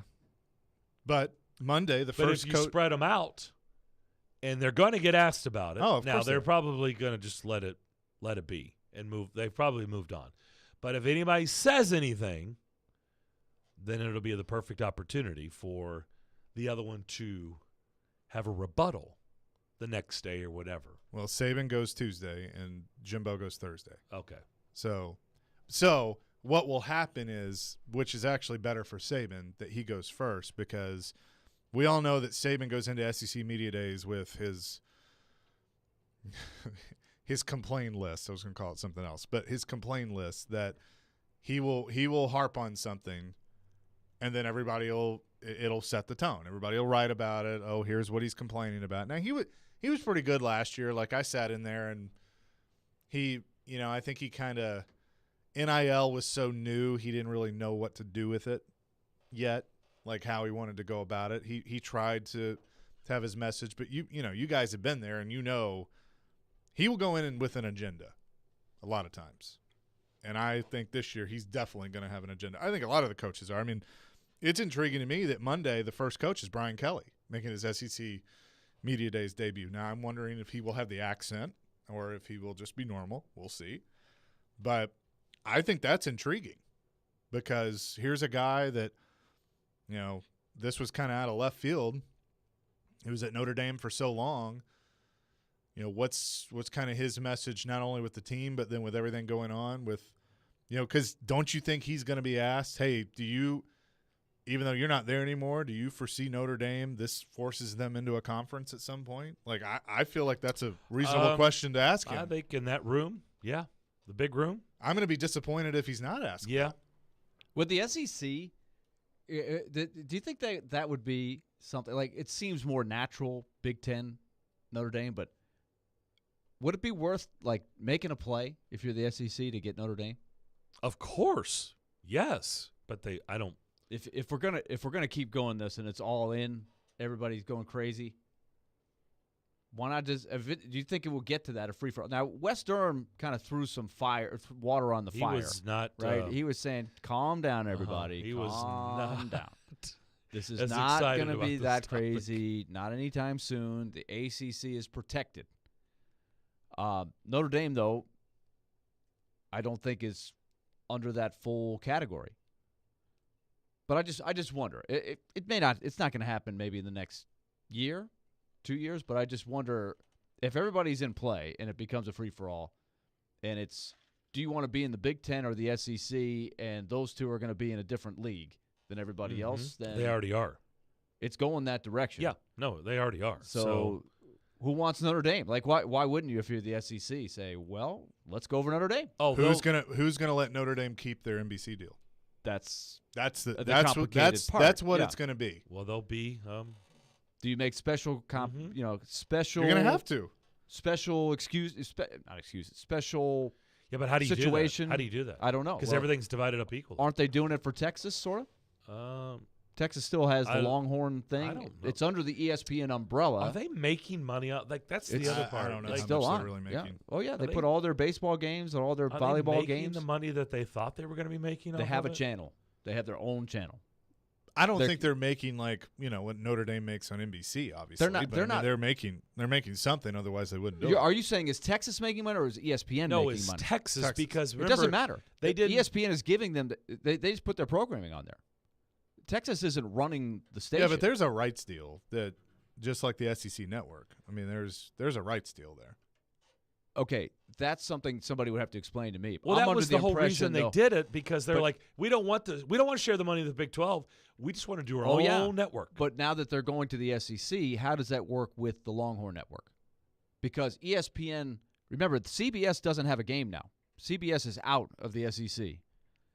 Everything is ESPN now for the SEC. And the Longhorn Network is also ESPN. So that works somehow. I don't know how they're divvying up the money. I don't know if Texas is still getting extra because they have the Longhorn Network when they join the SEC, but that would be an important question if you're going to tackle the Notre Dame thing. Well, because we're not talking about an ESPN entity. They're an NBC. Yeah, and it's kind of funny how this all works out because there's 2 more years on the current TV deal with CBS, and then that's when all this is supposed to change because that's when after that, well, I guess there's 1 year. What I think will happen is Texas and Oklahoma will leave a year early so everything matches up. And then the other teams. You're talking about with the playoff deal? No, with the – because that's up in 25, isn't it? Well, the SEC's deal with CBS is up after next year. Okay. So they have this year in 22 and then 23, and then 24 will be the first year with Disney, with ABC and ESPN. The Texas and Oklahoma's deal with the Big 12 ends – after the 24 season. I think they buy out a year early and leave a year early to match everything up with the TV deal. And I think by then we'll have a clearer picture of what these super conferences actually look like. Alabama has been picked by the media 6 years in a row to win the SEC, 10 out of the last 12 years. Can you name the 2 teams in the last 12 years that were actually picked at media days to win the conference, not named Alabama? 12 years. 10 out of 12. Man. Alabama's been picked. There's been 2 times they haven't been picked. I'd say Georgia LSU. Georgia LSU. One right, one wrong. Which LSU. Obviously, there's two. So yeah. So which one's right? Which one's right? LSU is right. LSU in 2012 was picked by the media to win. Okay. That makes sense because that was the year Oh. after Alabama beat LSU in the rematch in the national championship That's game. right. After that famous 9-6, and I remember that well because that was the early days of 102.5. That was the game. what? The 21-0 national championship game? Yeah, LSU was shut out in the national championship Couldn't get game. past the. But in the regular season, they played that epic game that LSU won when they were 1-2, and that was my entry into 102.5 the game. Yep. 2015 was so the other LSU year. was loaded the next year, got picked to win. 2015? There's your hint. 2015, yes. 2015 LSU, is the year. LSU 2012. 2015. 2015 is the other year. Florida? Nope. And it's not Georgia. Nope. A&M? Nope. No. Who had a stacked team? Would win the SEC? Who's the other SEC team that's won Auburn? National championship? Yeah, Auburn. Auburn 2015. So the reason I bring that up is that wasn't. You said they had Georgia. that year. No. You said is this the year? Does Georgia? I think there's a chance. Is Georgia picked over Bama, or are they going with Bama? I think there's a chance. I'm curious of that.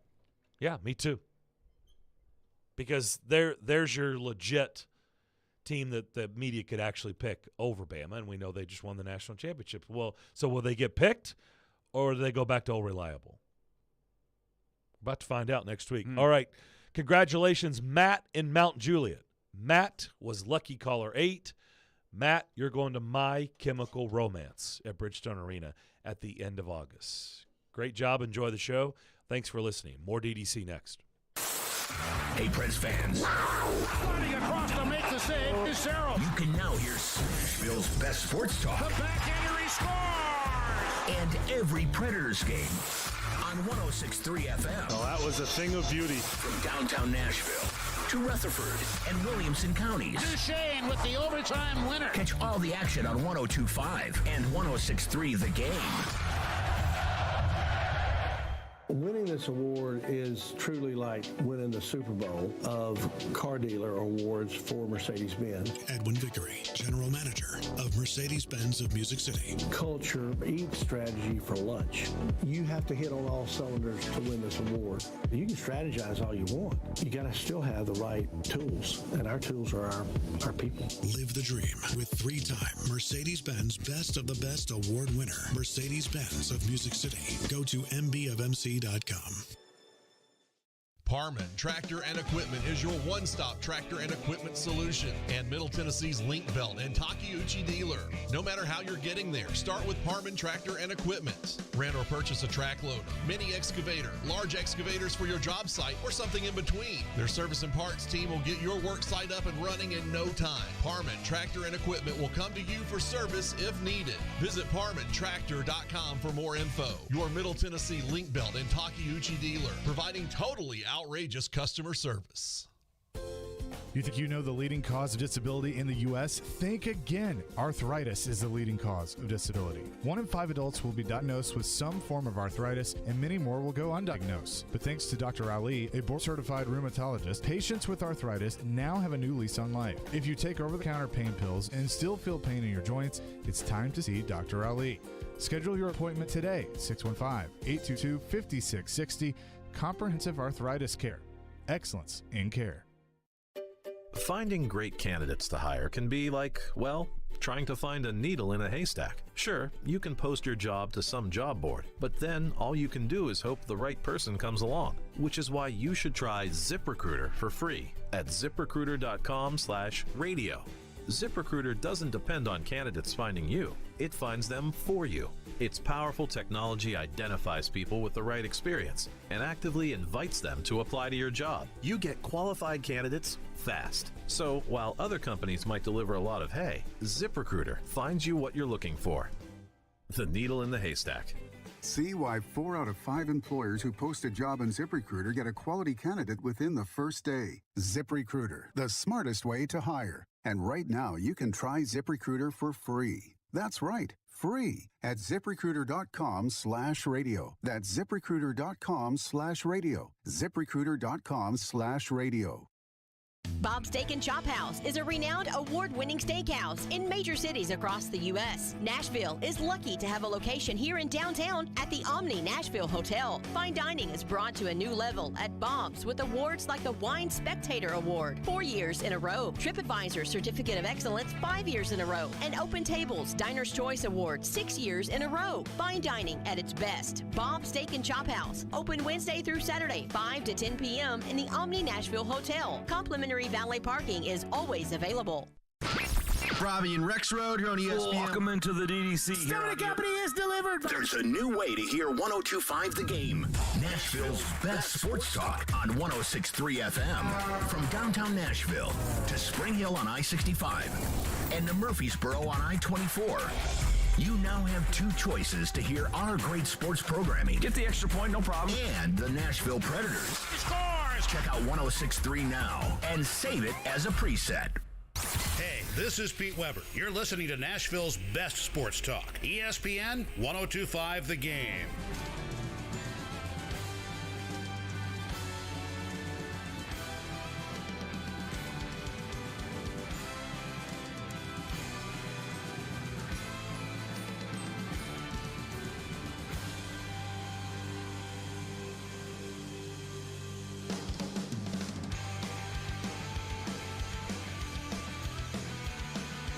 You could join us at Newton Motor Group this summer to help kids in Middle Tennessee as we team up with Souls for Souls to provide shoes to children experiencing homelessness in Nashville and the surrounding area. With school coming back, goal is to raise $20,000, which will provide 1,000 pairs of shoes for kids, but we can't do it without your help.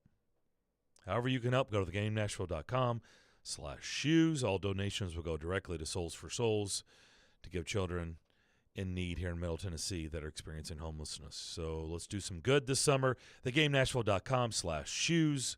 Newton Motor Group, proud sponsor of Souls for Music City.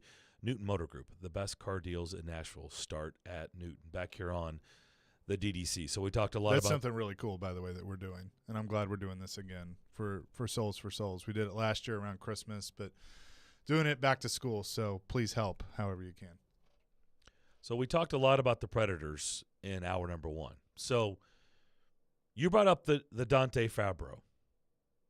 And it seems like you're suggesting, and we've had a lot of comments on this, that maybe if you really want to beef up the second line, if you really want to get that last move, which we believe David Poile is probably one last move for this upcoming season, right? He's the big move. He's traded for McDonough.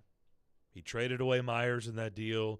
He traded away Luke Cunnin to San Jose, got a draft pick, and Leonard in return. We know that Philip Forsberg deal is signed now. He's coming back in the mix. So the one last real piece is beefing up that second line. By the way, David Poile said that in that interview when I asked him, why was it time to move on from Luke Cunnin? If I heard it correctly, he admitted that he was going to be moving down the lineup if he was still on this team, which is no surprise. He said in that interview what I think was pretty consistent in his message about Luke Cunnin was they see him as a really good NHL player that they fear will bounce back and be better, but they just could not count on him to play the second line. And they desperately need some more certainty in the second line. I think if you look at the second line right now, let's just say Mikael Granlund right now is the center. Let's say you have Forsberg, Johansson, Duchesne as your first line. Granlund is the second line. I think one of the spots on the wings would probably be Tomasino or Tolvanen, whoever wins that. I think it's Tomasino and not even a question. Not even I'd love for that. I would love for that to be the case, but he's young. He's got to win it. He's got to win the job. I think he's won the job. I hope you're right, but you're not giving. He's not going to be given that job. He's got to earn the job. No, I mean I think he's earned it. He might do it for 2 months and then slump, and then maybe Tolvanen's hot. But you're leaving that space for them to go take that, which there's risk involved. But it also, with the budget that you have, And with what you have to have from those guys to be successful, somebody needs to win that job. You hope that one of them does. I'm with you that I think the most likely guy that is going to get the best chance is Tomasino. But I'm not giving Tomasino and Tolvanen just that right there. You need more certainty. I think Tomasino or Tolvanen, whoever's in that spot, will have a much better chance to succeed if there's another veteran on that line that can drive some stuff. So you have that spot. So what do? We asked David Poyle, based on his budget, based on what he sees out there, what he said was, hey, there's some options out there that we like. But keep in mind, we've got to be thinking ahead to next year when the cap only goes up $1 million. We've got Yakov Trenin that we've got to sign this year. Next year, you've got to sign Tanner Jeannot and Alex Carrier, and he mentioned Dante Fabro. Yep. The cap is only going up $1 million. They have to be thinking that. Right now, who makes the most money out of that group? Dante Fabro, $2.4 million. He's in the last year of his contract. He's a restricted free agent after next year. You retain his rights. But right now, in the top four, you have budgeted pretty heavily in the next few years. McDonough, Ekholm, Yossi, we know. Alex Carrier, you would think right now, has got the inside track for that job in the top four. So that leaves you Dante Fabro and Jeremy Lazan as a really solid third pair on paper. Excellent third pair. But the question is, what's the future hold for Dante Fabro? And the caller from Montana, his last name was not Montana, brought up a good question.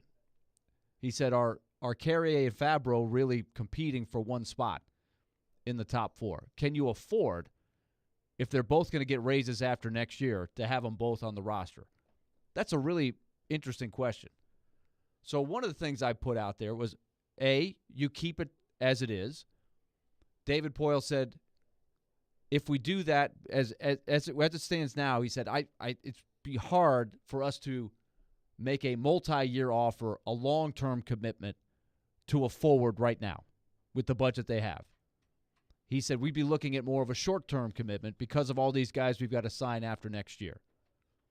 So who do you look at there? Claude Giroux, David Perron, Phil Kessel, all might be at different price ranges, right? More of a veteran guy that you're looking for a one-year, give me the best you got for 1 year, another kick at the can, etc. Play for a good team, maybe revive yourself after playing on Giroux? A bad team. Or who are you talking about? Somebody like Kessel. Somebody like Giroux, who maybe the market isn't what it's supposed to be for Giroux. I find that kind of hard to believe. David Perron, who I think would love to go back to St. Louis, but St. Louis has got their own issues. Supposedly, according to last night's reporting, he's going to hit the market. Will somebody offer him 2 years? I don't know. But I'm just looking at that. That's kind of what David Poyle said they're looking at under the current scheme. So I brought up another possibility. What if you move Fabro, got the extra 2.4, then you maybe sign a veteran defenseman for $1 million, 1 year, $1 million, something like that. And you free up that space to maybe go for somebody more for a multi-year deal on the top six. I am willing to listen to that. But tell me your targets and tell me what you're giving up. That's what I want to know, besides Fabro, because that's the hard part. You're not going to go get, let's just say, let's not even, pencil it in for a second. Let's just say a top six forward. You're not going to get a top six forward, in my opinion, straight up for Fabro. You're going to have to throw something else in there. There's a trade package. Right. You throwing in a second? Are you going all in and going first? I don't really trying to get something. I agree with you. I don't think you're getting. I was never thinking that you were just going to swap Fabro for a top six forward. It's more swap Fabro for what you can get, like Luke in the Luke Cunnin deal. If you can get a third-round pick and a player for Luke Cunnin, could you get something even a little higher? Second-round pick, maybe a third-round pick and a little bit better, inexpensive player, but you're clearing the salary off of the deck so you have more in the arsenal to attack a top six forward. That's the thinking I'm having. But I'm much more willing to keep Fabro for a year, more so than I was with Cunnin, where I think it was clear that they had to move on from Cunnin because they just didn't have the right role for him. Now, like I've said all along, I would not be surprised at all if in San Jose, where he maybe gets to play more in the correct role, he has a nice bounce-back season. I see him as a guy who could score 20, but it wasn't going to fit here. It wasn't a fit for Nashville. Fabro, it could go either way. I think Fabro could still have the light go on, and he could take another step forward. And there's another player that's the same thing that I would rather try and trade Tolvanen than I would Fabro, because Tolvanen's going to be fourth line, and I just don't think that's going to How do you know he's going to be fourth line? Based on everything I have seen the last year and a half and then how Tomasino played, to me, Tomasino is second line, Tolvanen is fourth line. All right, we'll come back, continue the discussion on the other side to wrap up the second hour. We'll do that next. If you're on the road between downtown Nashville, They're still in good shape to make the playoffs. and I-840, Players make it clear they don't want to be somewhere anymore. there's a new way to hear all your favorite shows and sports programming on 102.5 The Game. I go back to that play and I shake my head. What I was worried about is that they were still just going to keep the goal. It's 106.3 FM. Think about all the good Titans teams. This is very much so a run-first offense. Now you have two choices to hear Nashville's best sports talk. Check out 106.3 now and add it as a favorite. From the Fox 17 News Code Red Weather Center. I'm Fox 17 News Code Red meteorologist Dan Guthrie. Looking at another warm day, but today we're going to factor in some more humidity. High 94, heat index 101. Storms possible starting this afternoon. This weather report brought to you by Hiller Plumbing, Heating, Cooling, and Electrical. Call the Happy Face Truck today. QC Kinetics patient Robert Patterson, a veteran and business owner, struggled at work and in the gym with chronic agonizing shoulder pain. Those injuries just continue to nag, and if you don't treat them, they just get worse. And I just kind of abused my body for a long time, and it finally had said enough is enough. That's okay, because QC Kinetics tells your pain, hey, enough is enough. Their regenerative treatments bring you relief by helping restore and repair damaged tissue with no drugs, no downtime, and best of all, no surgery. I was able to exceed the goals that I had previously attained in the gym. It was absolutely worth its weight in gold, so I could continue to live life without limitation. Ready to get lasting relief from your joint pain? Call QC Kinetics to learn more about how natural biologic treatments can get you lasting results. Call now. It's a free consultation. 615-249-4024. QC Kinetics. 615-249-4024. Have you seen the selection of luxury pre-owned Rolex watches they now have at Genesis Diamonds? If not, prepare to be amazed. If people really know the watch world, they come in and they're in shock. They're like, I cannot believe you have this selection here. They're able to see them, touch them, feel them. Meet Genesis watch expert Charlie Rivers, who says over the past few years, Genesis buyers have scoured the world to build a collection of luxury pre-owned Rolexes, including all the hard-to-find models. Daytonas, Pandas, Sky Dwellers, a huge selection of Submariners, Hulks, Kermits, anything that you could ever possibly want. We have every luxury pre-owned Rolex that we have here. We ensure that it's in pristine condition. So come in today and find the timepiece of your dreams at Genesis. Or if you already own a Rolex and are looking to trade for a different model or even sell it, Genesis can help you get top dollar. If you have a Rolex, definitely bring it in. I would love to see it and do a complimentary evaluation on it and see what we can do for you. Genesis Diamonds, now with one of the largest selections of luxury pre-owned Rolexes in America. Green Hills and Cool Springs. Nashville's Best Deals is a great place to save cash fast. Get up to half off or more on dining and entertainment at thegamenashville.com/deals. Check back often for new featured deals and save money now at thegamenashville.com/deals. Hey, it's Jared. If you're listening to us on I-24 towards Murfreesboro or I-65 towards Spring Hill, make sure you check out 106.3 for another great way to hear Nashville's best sports talk. You're listening to the DDC. Presented by Spring Hill Heating and Cooling. On ESPN 102.5 and 106.3 The Game. And on the Game Nashville app.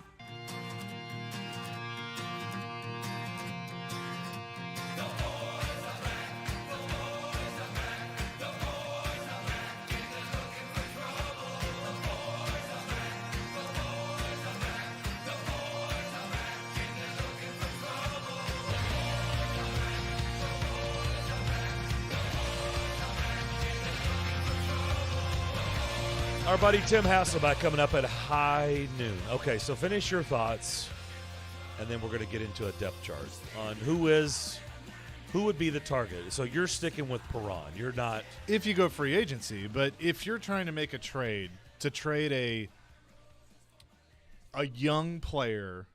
So I always use this example. I think right now David Poyle is in a situation with both Fabro and Tolvanen of haven't seen exactly what I want to see, but they're both young, so there could be more. And so you want to hang on as long as you can. He was that way with Colin Wilson. He was that way with John Blum. Wilson was and then they finally moved on. Blum never became anything. Well, Colin Wilson played for a long time. He did. Jonathan Blum. No, he did. He did. But you never got truly out of Colin Wilson what you thought you were going to get out of Colin Wilson. Yeah, flashes, but never really stuck as a top right six. Right now, I would say Fabro is more that way than Tolvanen, because Tolvanen you saw Fabro is worlds ahead of Jonathan Blum. But I would say I hear what you're saying on the Wilson, where you like him, you're like, maybe there's more. Maybe there's more. And for Colin Wilson, unfortunately, it was never more with consistency. I feel like so is that Fabro? Right. I think that's right. a fair question, especially going into the next contract. And he's going to get a raise if you want to keep him after next year. And he's at 2.4 right now. Right. So my thing is, I think David's sitting at the poker table, and he's looking at his hand, and he goes, I have a hand I could stay in with and see what happens, but I don't have any guarantees that I'm going to win it. Or I could go ahead and just fold and move on and get something for one of these guys, for Fabro or for Tolvanen. And I do think you'd get more for Fabro right now than you would Tolvanen. I don't think the stock is going to go down if you hold for a year. I agree. Stock won't go down.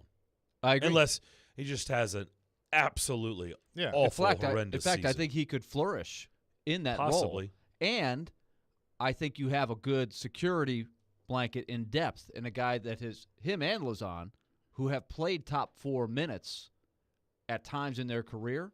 I mean, let's not discount the fact that you could have a need for a few weeks, right? Let's say somebody gets hurt in the top 4, which is going to happen. Hopefully it's only for a game or two, but it could be for 3 weeks, and Dante Fabro plays top 4 minutes for 3 weeks and can kind of stem the tide. I like that security blanket. I like that for depth. You know a mistake I think they made with him, and it wasn't all their fault. Like, they kind of had to. It was out of necessity. But you remember when he signed out of college, who was he paired with? Dan Hamhuis. I thought that was a really good situation for him. Then they trade Subban. They had to move him up to the second pairing because he showed them enough to make them feel comfortable trading Subban. And he was with Ekholm, but it hurt Ekholm's game because he was having to cover up for a rookie. Yep. And that is the parallel with Jonathan Blum. Jonathan Blum had a late season jump. Yeah. Played well in the playoffs. They thought, hey, we got something here. And then for whatever reason, he regressed. And that there were some growing pains there. And Blum never got out of that. Fabro has had some mix, but I think they threw a lot of him at a very early age. If Fabro had a year on the third pair with Hamhuis, I think you would see him be further along than he is now. And again, it was necessity. Like they didn't really have a choice.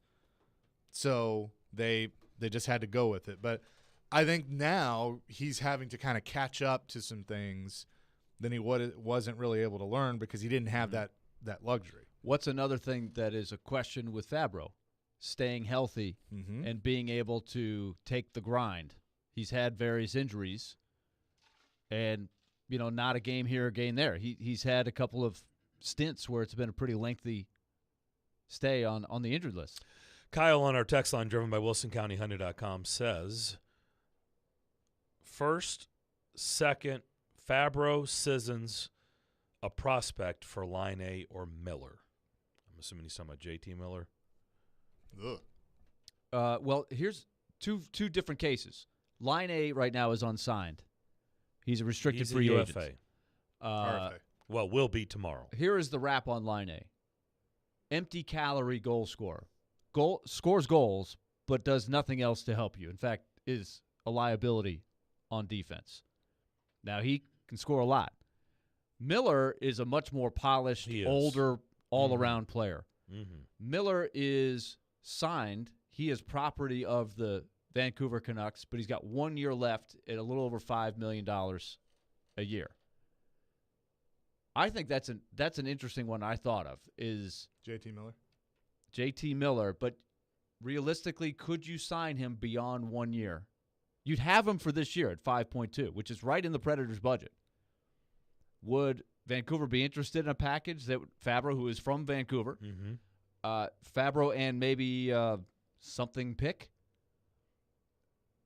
Vancouver could have Fabro for a year, see what you got there, decide on him. The Predators have Miller, who was a big upgrade, but then you would have trouble re-signing Miller after that because, I mean, if he's anything close to what he's been, JT Miller had 90-something points last year. Think about that. He would have led the Predators in scoring, or he'd been right there with Yossi. But you're losing $2.5 million. Yes. You just shedded that. Oh, you would absolutely have the budget this year. The question is, could you keep Miller after this coming season? You could, you but try it's to going find to a cost way you somewhere else. right? Somebody again, and you're we just mentioned you got Jeannot, you got Carrier, you got all the other money that's already locked in. McDonough, Ekholm, Granlund. You know what I mean? Yeah, I mean you're probably you're probably moving one of those. I mean, McDonough would be a little harder to move. But that's a very intriguing proposal there. Not the Line A one, but the the Fabro Line and A's Miller. Yeah. Fabro and Miller there. That's an interesting proposal. That's interesting. I mean, if you're going to go all in like that and you're trading first, Miller's the guy to go all in on, for sure. Or I was going to say Kachuk, but Kachuk is a restricted free agent. Yeah, Line A is too. And they both are. Well, Line A's no, but no. Yeah, I don't. I'm not. That I don't interested want. I'm not. Kachuk, I'd be all over him, but he's I another would guy do that the budget. just Where do about- you fit him in the budget, though? I don't think you have the budget for him. That's you're moving. That's a You're big. moving That's somebody a high named price. Johansson. We're talking $9-10 million a year kind of guy. Big salary. I mean, if you're going to go that route, I mean, let's start talking about Kadri. I mean, these guys, those are different level contracts. Yeah. Now, Kadri is 31. Kadri's older, so I'm not. Still, Kadri's going to get a lot of money. Oh, yeah, absolutely. He's going to get a lot. But of he's not in the Predators' price range, I don't think, at this stage, because he's going to want length. Kyle also brought up the fourth line, and we were actually talking about that during the break. As it's constructed today, McCarron is going to center the fourth line? Well, he could, or you could move him to the wing. You've got Cody Glass.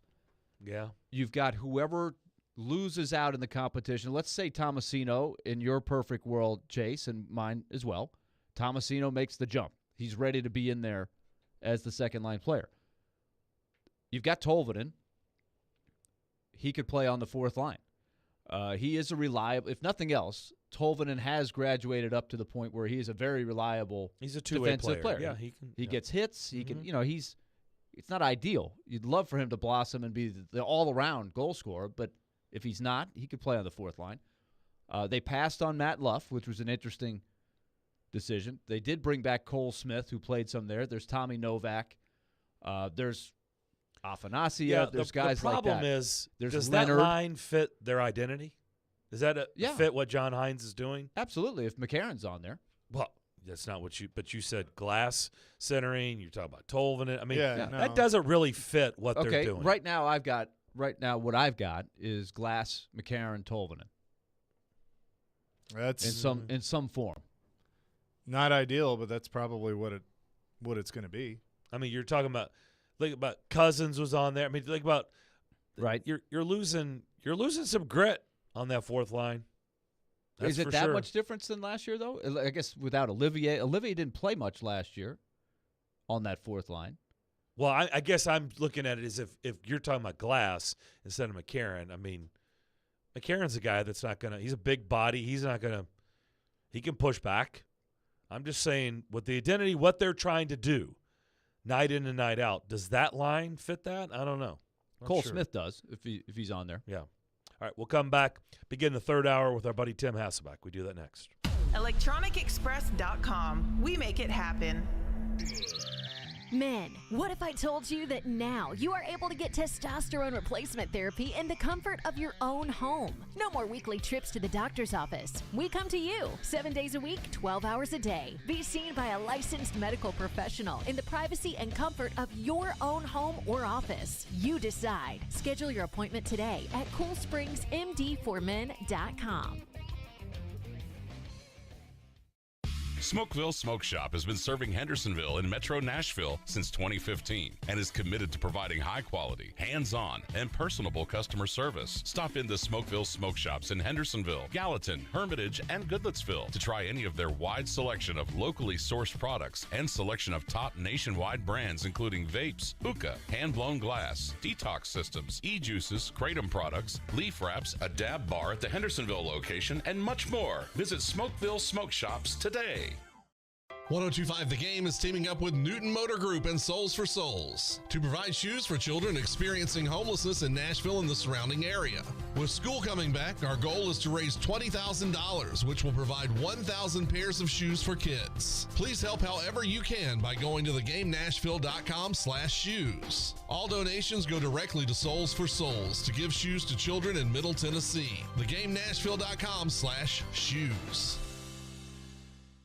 We here at 102.5 and 106.3 The Game are looking for our next great executive producer. Hey, it's Chase McCabe, the program director. If you think that's you and you think that you have the experience, the drive, and of course you share that love of sports, send your resume and cover letter to together@cromwellmedia.com.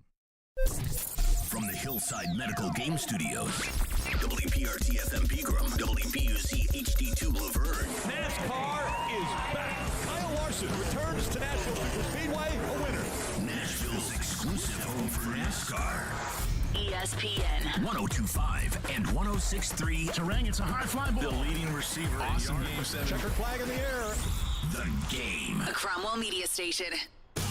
Informative conversation while you work. This is the DDC. Presented by Spring Hill Heating and Cooling on Nashville's best sports talk. ESPN 102.5 and 106.3 The Game. And on the Game Nashville app.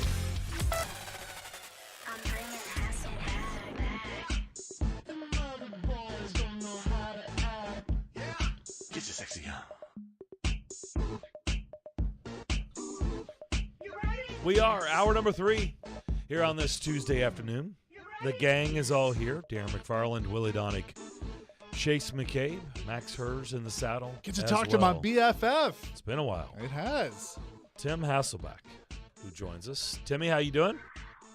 What's up? Yeah, listen, this is Tuesday. I'm doing this on a Tuesday because Chase is back in the seat, baby. Let's go.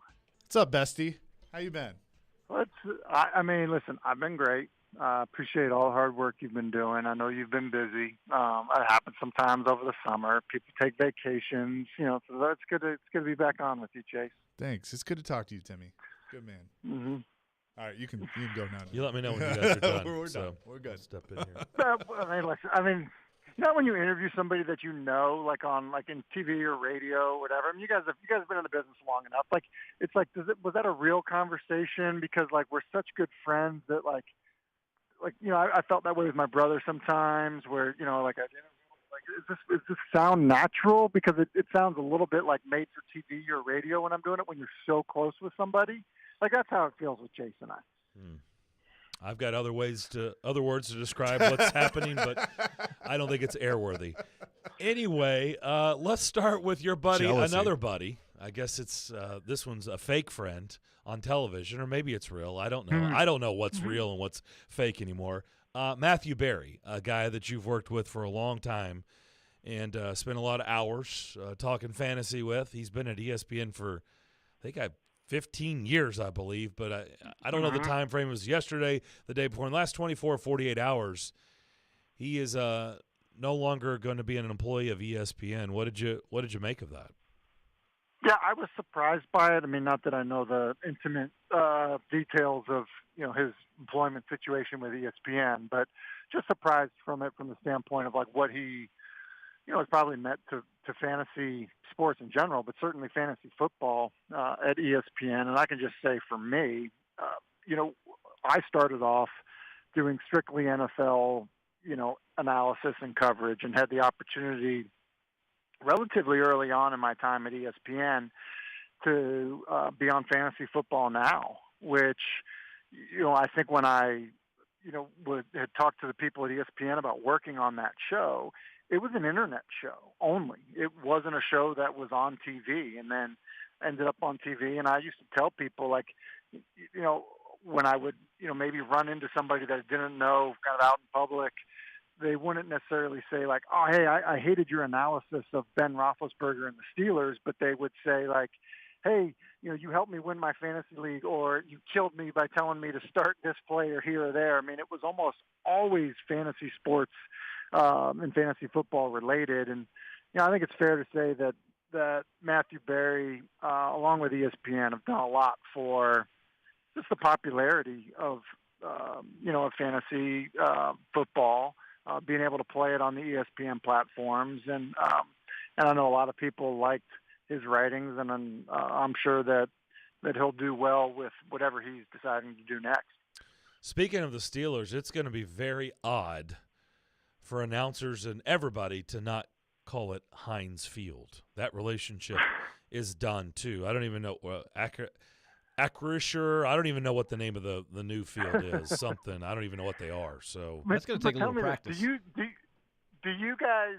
I don't know how long it takes you guys, but like, I think I still say the Meadowlands. Like, clearly it's MetLife Stadium, but like, don't you feel like there are certain things that, like, it doesn't change in year one? So I don't know how long these sponsorship deals typically go for, but hasn't it been Heinz Field for like 20 years since it opened? Right. So it's not going to be a quick adoption. I guess is what I'm saying. I mean, think about how people have still say the San Diego Chargers, right? Like there's a bit of an adoption stage. Oakland Raiders. When you rename something.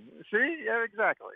Well, it's L.A., the Staples Center. I mean, yeah. And I just got back from Milwaukee, First Family Field. They still call it Miller Park. So yeah, I mean, it's crazy. Like, whenever they make the change, I don't know how long it takes. I think, to your point, for us to call it the correct name, but it's certainly, this one's going to take a while. But the Jacobs Field, the financials just blew it away, according to what I read. I mean, whatever Heinz was paying, it's like triple or something. Yeah. Well, then, Willie, they better be paying for quick adoption. Yeah.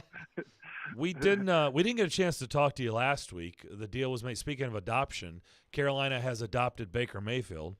They have traded for him. What did you make of that move?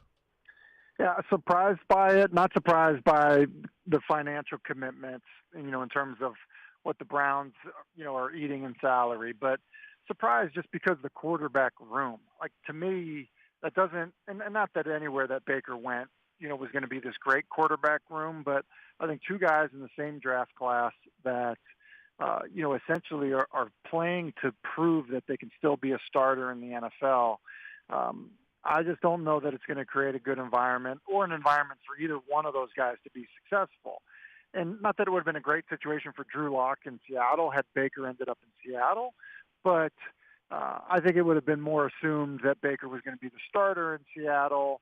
And so I think that would have created a different environment than what probably is a competition still in Carolina. And I think unless somebody just starts playing outstanding from the get-go, I think it's going to make it nearly impossible for either guy to have success.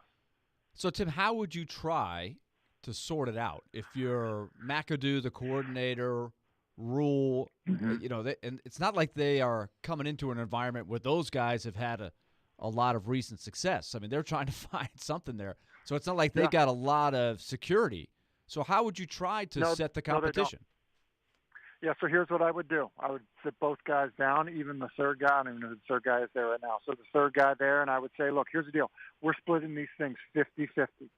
One day you're going with the ones, the next day you're going with the ones, and then you're going with the twos. The reps are going to be exactly even. You can get the same number of throws. You're going to get the same opportunities with the ones as you are with the twos. At some point when we feel like somebody has separated themselves and played better than the other guy, we're choosing that guy, and we are going to give you as long of a leash as we can to let you succeed. And that's how we're doing it. I want you guys to understand right now that's how we're doing it, and we expect the guy that's not named the starter to be supportive because you don't know based on injury or performance when you are going to get your chance. That is how we're doing it. We need full buy-in from the guys, and that's where we're going. Now, it doesn't mean you're going to have success, that the guy who wins the job in camp is going to play well enough to keep the job. But I think you have to try to create an environment where that guy can succeed. And I would guess that that's the best way to do it. And so I think that's your best path, because I think anything other than setting those clear expectations, I think it's going to be too hard to I mean, there's no other better way to say it, to have a good quarterback room. And I believe you need a good quarterback room for the starter to play well. Tim Hasselbeck, Coach Hasselbeck, here with us on 102.5 The Game. ESPN NFL analyst, joins us every week. Okay, so this could be the same answer or it could be two different answers. Who should win that competition? Who will win, in your opinion, that competition? I think Baker ends up winning the competition just because of, his experience, his style of play. Like, his experience has been better experience than Sam Darnold's. And I think, when there's, a new player, I think the intrigue and excitement around a new player versus somebody that's been in the building with that staff for over a year gives the new player the advantage. I think it's kind of human nature in that sense. So, I think Baker, ends up winning the job. And I think there's probably also an expectation that you could get Sam Darnold to be the more supportive backup just based on personality than you would be able to convince Baker to assume that type of role if he doesn't win the job. Okay. It'll be interesting to watch for sure. So are you believing Gronk? He's reiterated that he's done with football and that he's retired. There's been rumors that he could come back if Brady calls. Are you buying him reiterating that he's retired, or do you still think there's a chance? Yeah, here's what I think. I think he truly is retired now. And I think that if Tampa is in a situation where things are going fine with how they are, that Tampa may be fine with him being retired. Because they've got other good players at the position.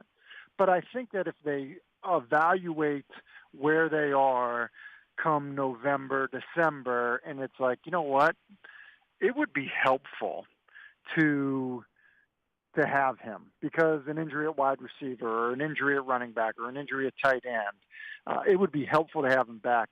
I think he would consider it then when it's not the marathon of the entire season and it's a few months of work, getting paid really well, doing something that you love doing and doing it with a guy you love, playing with, and an opportunity to win a championship.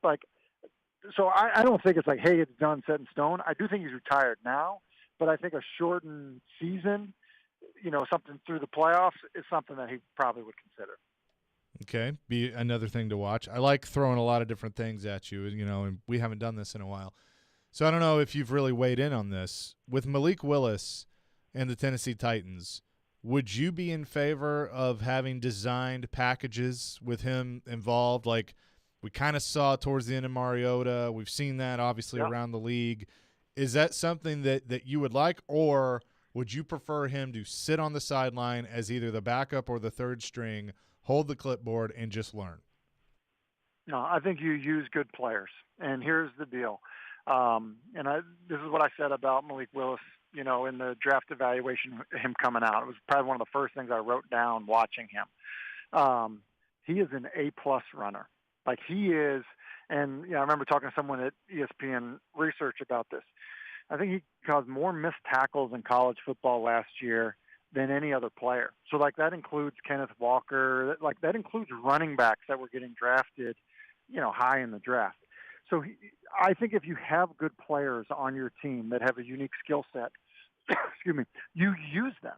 And so I'm fine with having a package. I think the harder part is figuring out when you use it and when you don't. But Chase, you're right. They did it with Mariota, and that was a year where there had been a quarterback issue, and you see Mariota doing it. You saw him do it with Las Vegas, and it worked for them. Didn't hurt Derek Carr. So I think if good players use them, I just think the hard part is figuring out how and when. Tim, are we going to get resolution at all in the next week or two on Deshaun Watson's situation? I mean, Willie, I think we have to. You know, and I would guess that the Browns want it. And so I don't know if, you know, trying to negotiate some type of deal is the holdup, or if, you know, excuse me, what the holdup is. But ultimately, like, the NFL has got to make a decision on this. And, you know, and maybe the holdup has been, listen, if, you know, the desire to negotiate something because the suspension is going to be so significant that he's going to fight it, which is going to create a problem, which is going to make it drag out, which is bad PR for the league. Like, my guess is that's the holdup. And my guess is that if it's over a year suspension or a year, you know, at least a year, then he's going to fight it. So, you know, my guess would be, like, I just think the league has to do something. I already think it's been too long. You're getting choked up on this interview, aren't you? You know what? Like, I like, you know, the allergies. You know what it is? It is. It's because Chase is on. Like, it's like it just means more when Chase is on. I mean, no offense. The SEC. Like, SEC. Yeah, it happens. Suit executive committee. It just means more. Wow, this was great, Tim. Thank you so much. This is awesome. Have a great rest of the week. Let's do it again next week. Chase, it's great being on with you. You know, it's always great when you take the suit off and you know, get back in the studio. Thanks, Timmy. I appreciate it. Tell Matt we said hello. See ya. Tim Hasselbeck. That's what I think of that. We'll come back. More DDC next. Let's put the green flag in the air and turn them loose. Nashville's home for NASCAR. He's going to try to make a big move here. Is brought to you by the Nashville Fairgrounds Speedway. We are your racing station. ESPN 102.5 and 106.3 The Game. And the Game Nashville app. It's watching the top players take the ice. It's hard-fought games that end in victory. It's showing your favorite team to your favorite people. Secure your seats for the 2022-23 Nashville Predators season today to ensure you never miss a game at Bridgestone Arena. Plus, enjoy Nashville locker room discounts, exclusive presale offers, and more. Visit NashvillePredators.com/season tickets. Join the Loyal Legion today and paint the town Preds. That's NashvillePredators.com/season tickets. NashvillePredators.com/season tickets. Hey, Willie Donick here. Are you feeling the sting of higher interest rates and higher costs? Those credit cards and other loans are costing more and more every month, and inflation is making everything else more expensive. Your home can save you right now. Your home value is up, and there's a ton of cash in it that you can access with Loan Pronto. Loan Pronto specializes in zero-cost cash-out home refis. You can get tens of thousands in as little as 2 weeks. Pay off those 23% rate credit cards and other loans. Consolidate everything into one super low payment. People who do this usually cut $800 or more from their monthly budget. If your home mortgage rate goes up a point or so, it's offset by your credit card rate going to zero. So call Loan Pronto now and unlock that equity and wipe out the bad debt. Do it now. You can even skip your next 2 house payments. Call 615-499-5780 or go to loanpronto.com. That's 615-499-5780. Equal housing lender, NMLS 166-1781, subject to lender approval. Jump into the thrill at Bally's Evansville Casino. Play to win with lots of slots and live and electronic cable games. Visit the High Limit Room for an elevated experience. Take a break with a cold tap house brew or a snack at the deli. For more elegant dining, check out the flavors, river views, and music at Kavanaugh's. Enjoy a relaxing stay at the Bally's Hotel or the luxurious Legends Tower. Plan your casino getaway at Bally'sEvansville.com. Gambling problem? Call 1-800-9-WITH-IT. Zines First is the official sign company for 102.5 The Game. Go to sfnash.com. This is Ryan Burke, marketing consultant with Cromwell Media. Like many of you, I'm new to town. I relocated here last year and started my career at Cromwell Media. Every day is different in this role. You meet and learn about so many types of businesses and work alongside the likes of the Nashville Predators and Nashville Sounds. Plus, you get the opportunity to be a part of so many big events in town. Are you looking for a little excitement in your career? Come on, have some fun working in media advertising at Cromwell Media. Email us at together@cromwellmedia.com. That's together@cromwellmedia.com. It's on. It's happening. Remember, you can watch us on YouTube, Facebook, Twitch, and Twitter. Get out of the way. I'm watching a game. Presented by the law offices of Amanda Gentry. I'm ready to step this up a notch. You're listening to the DDC Presented by Spring Hill Heating and Cooling. on ESPN 102.5 and 106.3 The Game and on the Game Nashville app.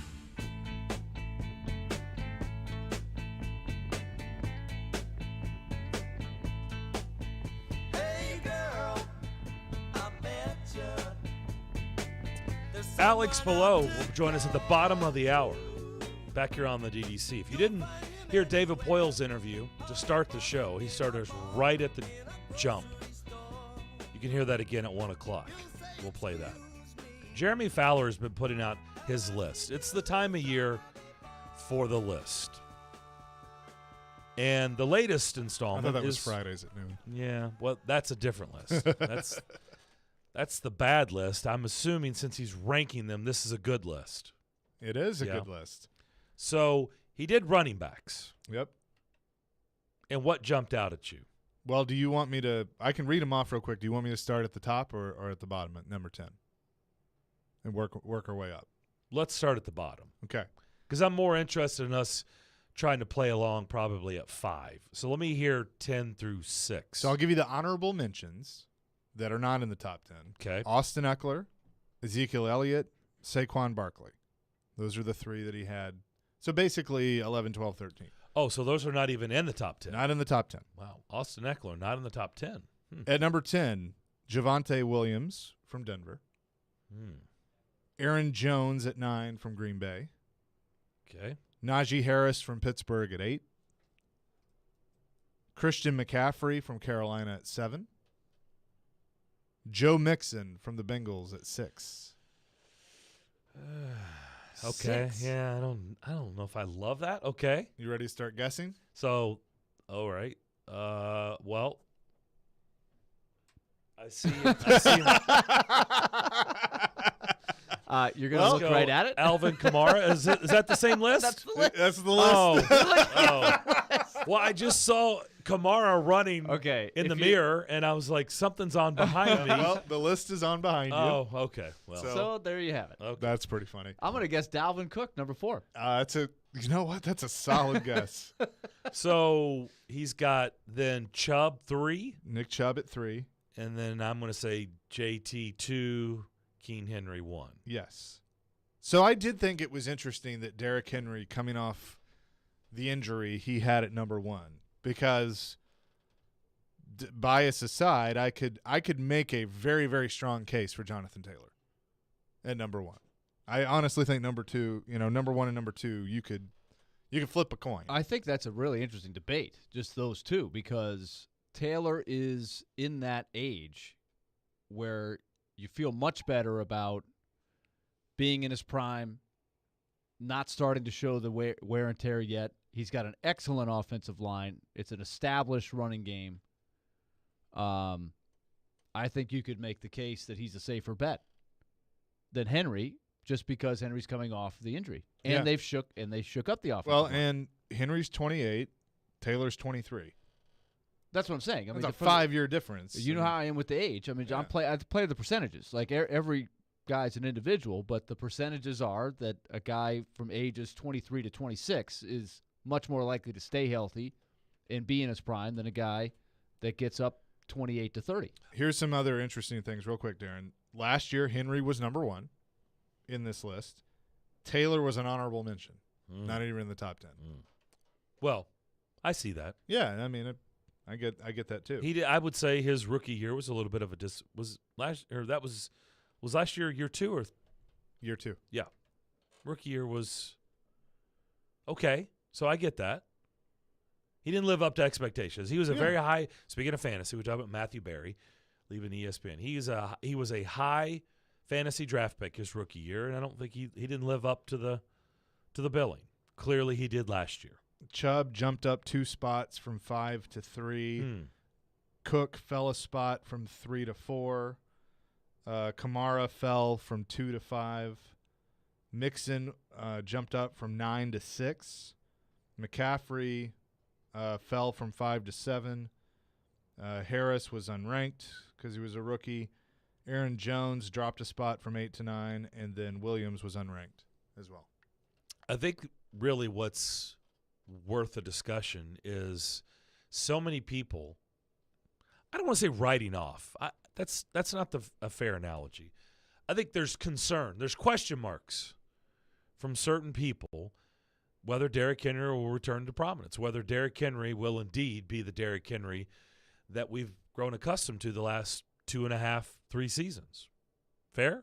Yeah. I mean, that is in question. So the analytics Jeremy part Fowler's alone. saying, no, he's still the best in the game, which is interesting because I think if you had enough national people do it, there's probably plenty that would drop him down. They Yes. probably have Jonathan Taylor 1. Yes. I even think that some people – now, the thing about Chubb is what's going on with the Browns. There's just so would many affect him. variables Yeah. that could affect him. And he has not always stayed healthy as it is. Well, Cook's had issues. McCaffrey's had Yes, issues. he has. Bart Kamara's had issues. I mean, Really, they've- Taylor's the only I was guy gonna that say- hasn't been stung by an injury so far. Yeah, but he's He also hasn't the been in youngest league. guy on the Yeah, list. yeah, Yes. Eckler's been injured. But listen, when you're doing a fantasy draft, you think about these things. You have to. Yes. Oh, we're getting close to that time of year. Mhm. Just around the corner. He also had, I know when he did defensive tackles, he had Jeffrey Simmons 2,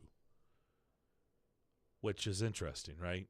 Because we know that, but it's a pretty good list. We can save that because we were trying to use comparables. Yeah, I think that's an interesting one, But for Henry, I think like guys like Fowler, and I'll put myself in this category, everything concerns me. But he's also a freak. I don't like he's I don't have any concerns. He's because just he's different. Well, I mean, and when I say it concerns me, it's just like it's natural to think, okay, it's a big injury. He's been used a lot. But those first 2 years he wasn't. And that is going to help as things move forward. And he's different. He's a freak of nature in a good way. That's what he is. So I feel that, we're probably going to be sitting here at the end of the season talking about a 1,500 to 1,700 yard running back if he stays healthy. 2,000 probably not. Until I see proof that he's broken because of this injury, I'm not going there. There's no way. Because he's just you know how I stand, guys. You've heard this enough. I don't compare everybody the same. He's different. Comparable to everybody else until there's now a pattern where he's breaking down constantly. Then I'm willing to go there. But right now, one-off, no way. I'm still wondering what the mindset is from over there.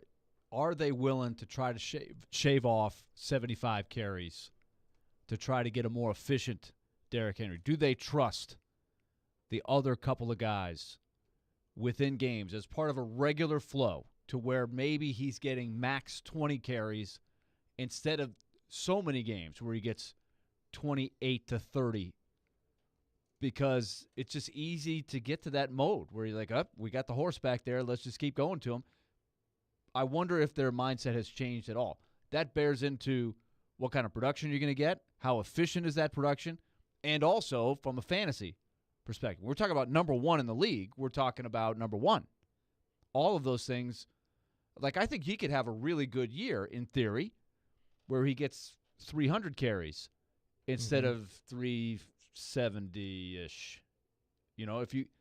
But then you would need Hilliard and Haskins to be solid contributors in some form where you could trust those guys for a series or two each game. Yeah, the fact is they have hopefully a second back that they can rely on. They haven't had that. But why?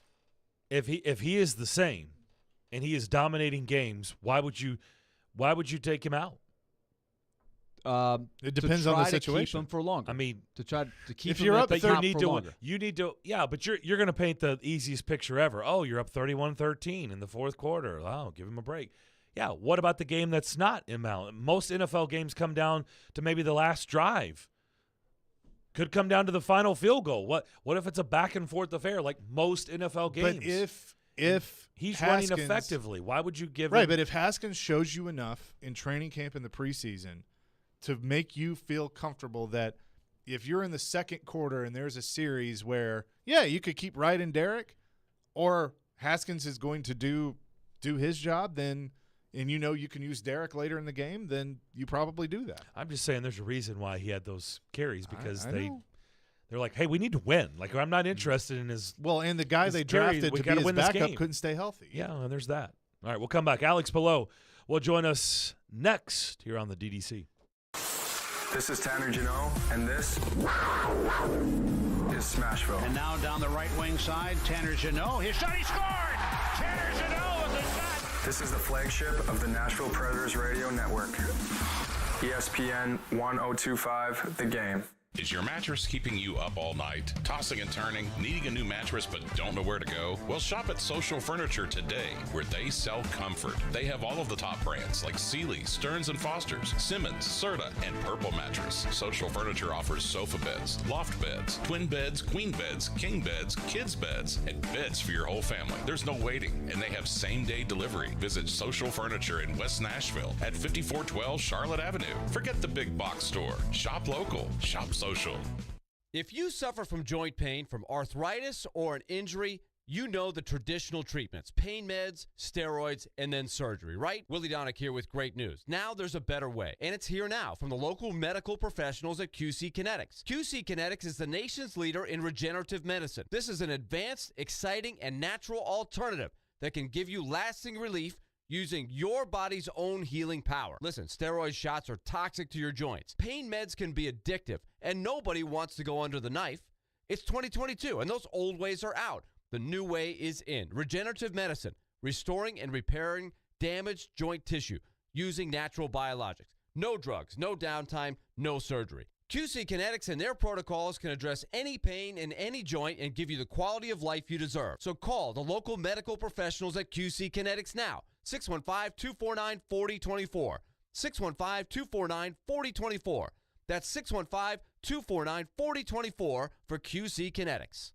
If you've been seriously injured, lost a body part, or suffered the ultimate loss of a loved one because of the fault of somebody else, please do not feel alone or helpless to the pressure of insurance companies. Call Lavelle Glanton and let him use his 31 years as a personal injury attorney to be the fighter and trustworthy advocate to win you justice and the money that you deserve. Whether a big truck wreck, broken bone, lost body part, or the death of a loved one, there's no opponent too big or too strong to the law offices of Lavelle Glanton. Call 615-244-4511 or visit GlantonLaw.com.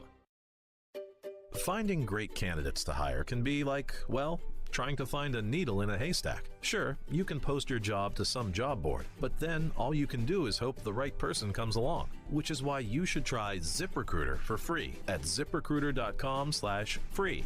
ZipRecruiter doesn't depend on candidates finding you. Its powerful technology identifies people with the right experience and actively invites them to apply to your job. You get qualified candidates fast. So while other companies might deliver a lot of hay, ZipRecruiter finds you what you're looking for. The needle in the haystack. 4 out of 5 employers who post a job on ZipRecruiter get a quality candidate through the site within the first day. ZipRecruiter, the smartest way to hire. And right now, you can try ZipRecruiter for free. That's right, free. Just go to this exclusive web address, ZipRecruiter.com/free. That's ZipRecruiter.com/free. ZipRecruiter.com/free. Your home for Hit City is 94.9 The Fan. Your Nashville Sounds return to First Horizon Park to take on the Memphis Redbirds. Swing and a miss, strike 3. Sounds win. Pre-game at 6:50. On your home for Sounds baseball, 94.9 The Fan and The Fan app. Hey, this is Philip Forsberg. You're listening to Nashville's best sports talk, ESPN 1025 The Game.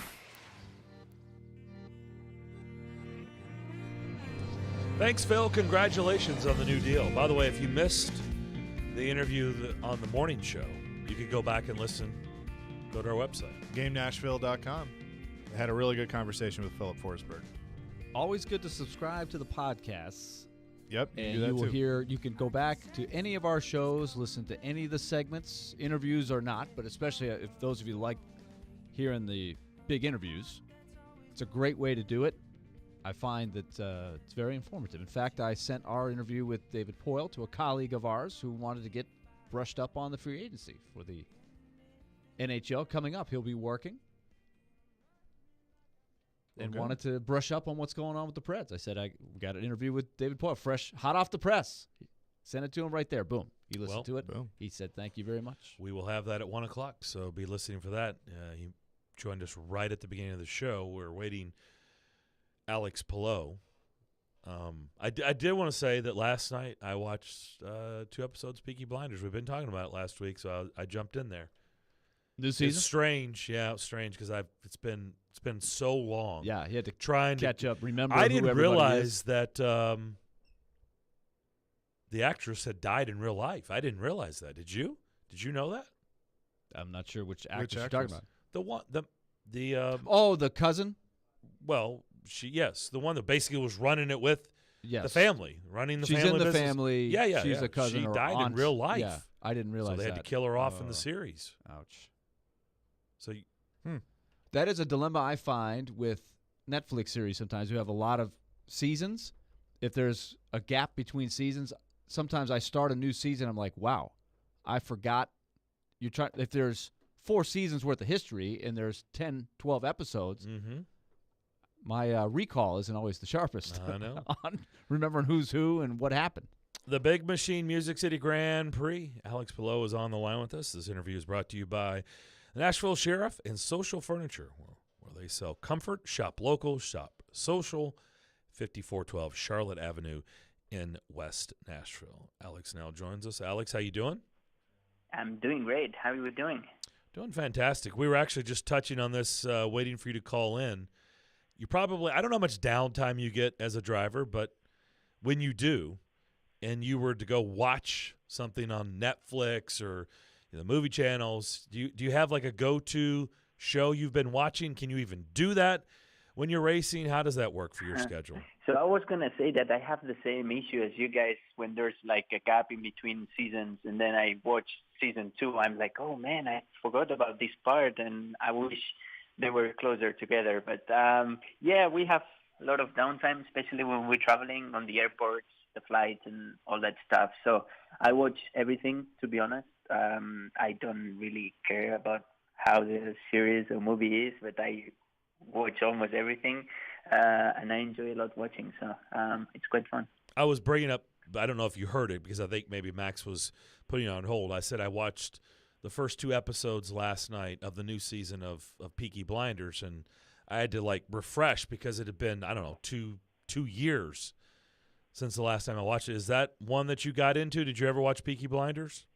So I tried, and I started. I think I watched season 1, and it's good. It's a good series, but it didn't really get me to follow more. So it's there in the limbo. Like I didn't follow up with seasons 2 and so on. So okay, all right, good to know. Well, speaking of follow up, so I want to know from you, when you break through that barrier and you win the championship, do you get a feeling that the follow up, which is this season, that maybe drivers maybe have a different opinion? I don't know if different opinion is the right way.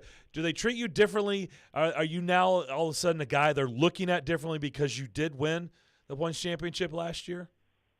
Not really. No, I mean, it changes sometimes only on the way maybe we react when we're testing or when we are in practice, that they might be more respectful. Like, let's say if you are on a good lap and they are just going off the pit lane, they want to respect you and not be on the way, so you are not angry to them, which I would do that to the champions as well, and to like the big names, which it's fun, but not the way they race you or not the way they look at you off track. So, which I think it's good. I don't see myself being different. It's only that we had a good year last year, and we will try everything we have to do the same this year. You're still looking for that first win this season. How would you assess this season to this point? Yeah, man, we're trying hard. It's I don't know when, but it's gonna come. It's gonna show up. I think it's been a bit of up and down, which was what we were really good at last year, at being super consistent and all that stuff. But we started really strong. We had like 3 podiums in the first 4 races, if I remember well, and we were always fighting. We've always been super fast. which is a good thing. But then month of May kind of like went sideways for us with the Indy Road course having an issue with a spin on the first couple of laps when we were running up there, and then Indy 500, the yellow when we were leading. But yeah, so far I think it's quite good. We are up there in the championship in the top 5, not so many points behind without the win, but with some podiums. So yeah, I think we're strong. We're there. And the most important thing is that we are always competitive, which is what you want, to always be able to fight for wins, to fight for podiums and top 5. So I'm excited. I think it's going to be exciting last half of the season because we still have a lot of races to go. But yeah, I'm pumped. We're not far away from you're going to be in our city here in Nashville. What do you remember about last year's inaugural event? We were there. The crowd was awesome. The atmosphere was awesome. It was obviously everybody's pumped about year 2, but what about for you, a driver in the race? What did you think? Oh, me too, man. I cannot wait. It's such an amazing place. I think it's going to stay in IndyCar as one of our biggest races of the season for sure. But I remember that it was a crazy race, to be honest. Lots of yellows, red flags, but the event itself was just amazing as a first-year event. I think everybody loved the city and everything that was around the race, not only the race. And then racing-wise, I think it's a fun track. It's super challenging, so bumpy. Going over the bridge looks good on TV, and it's a really tough place for drivers to be on the limit. So we had a good race there. We got two cars on the podium, and I think I finished in the top 10, which we were strong. So yeah, and a way to go there and do a better job. We're talking to Alex Palou. He drives the number 10 NTT Data Honda for Chip Ganassi Racing in the NTT IndyCar Series, and will be racing at the Big Machine Music City Grand Prix August 5th through 7th. And, you know, you bring up the difficulties of the track and how bumpy it is. How do you prep for a race like this that you've only been to the course once? They're going to tweak a few things here and there. But do you go back and watch film? Do you jump in a simulator? Like, what's kind of a way that you can prep for a street course like this that, you know, you've only had one race to experience it?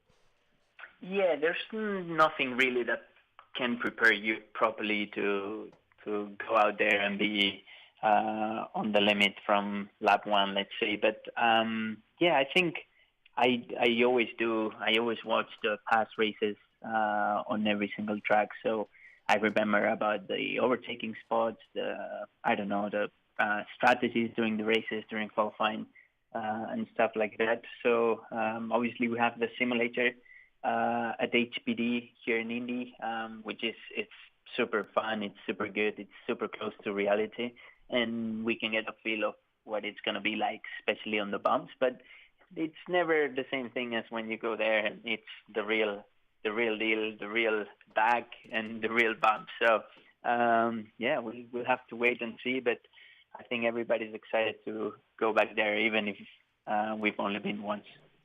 How cool is it that, you know, this is race 14 of 17, so for those of you that are competing for a championship, I mean, they're all important, but the season's winding down by the time you get to Nashville, so that just adds another layer of importance. But how exciting is that Nashville can have such a prominent place on the schedule?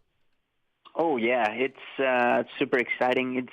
I think it's probably the point in the calendar where the championship battle decides, let's say, like the 3, 4, or maybe 5 guys that are going to fight for the championships are going to decide, and they are going to go till the end. So I think it's an amazing venue. As I said, so exciting with the drama that can be during the race, but also so challenging that the guy that has the best car and the best feeling with the car on the track can win the race. So yeah, I cannot wait to go back there. I think with the improvements they did on the track, and also for the fans on the grandstands and stuff like that, it's going to be even better than last year.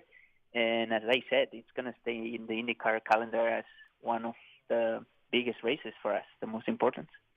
Now, you have a few races, in between now and the Big Machine Music City Grand Prix, but I'm just going to give you a tip. I think you definitely want to try and win here in Nashville because I know you like fried chicken when you win, and we got some pretty good fried chicken here in Nashville.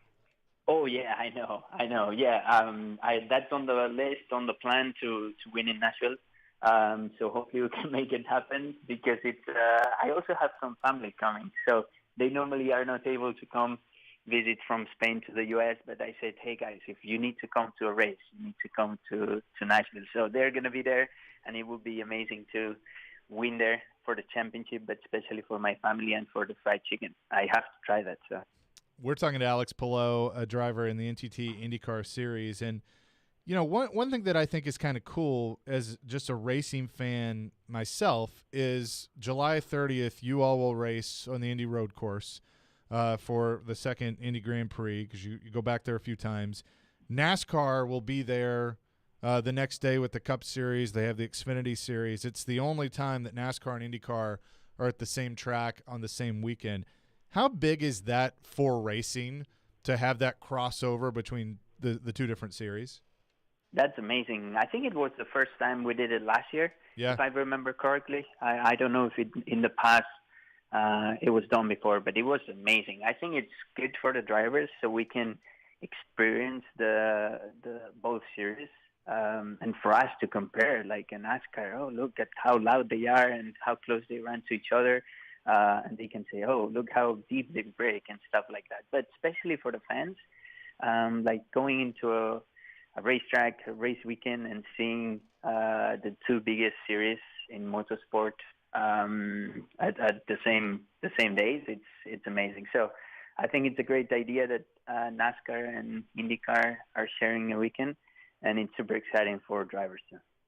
Do you think that your teammate Jimmy Johnson that drives the 48 car, I mean, has he brought some of that NASCAR fan base that maybe wasn't into IndyCar? Have you seen some of that happen since he's come over? Oh, yeah, absolutely. And you can see that on T-shirts. You can see on the line for the autograph session and also at the at the exit of the garage or the car garage for Jimmy. It's all full of people, and I think it's awesome. It's amazing for firstly for me because I'm able to share debriefs, meetings, and everything I have in my head with him, the big champion like JJ, but also for fans that they didn't even know what IndyCar was, and maybe they like it. Maybe there's some that they still they are still not liking IndyCar, but I'm sure there's been a lot of new fans because of Jimmy. So it's amazing. Well, Alex, we can't wait to see you here in about less than a month here in Nashville. But best of luck at Toronto this weekend and the rest of the way, and we'll talk to you soon. Thank you so much for having me, guys. That is Alex Palou. He drives the number 10 NTT Data Honda for Chip Ganassi Racing in the NTT IndyCar Series, his second season with them, and, of course, will be a part of the Big Machine Music City Grand Prix August 5th through the 7th. You can get tickets at musiccitygp.com. And, of course, our weekly driver interviews presented by the Nashville Sheriff and Social Furniture. If you missed David Poyle, he's coming up at 1 o'clock. We'll have more coming up next on the DDC, 102.5, 106.3. Join Chase McCabe for Chasing Checkers.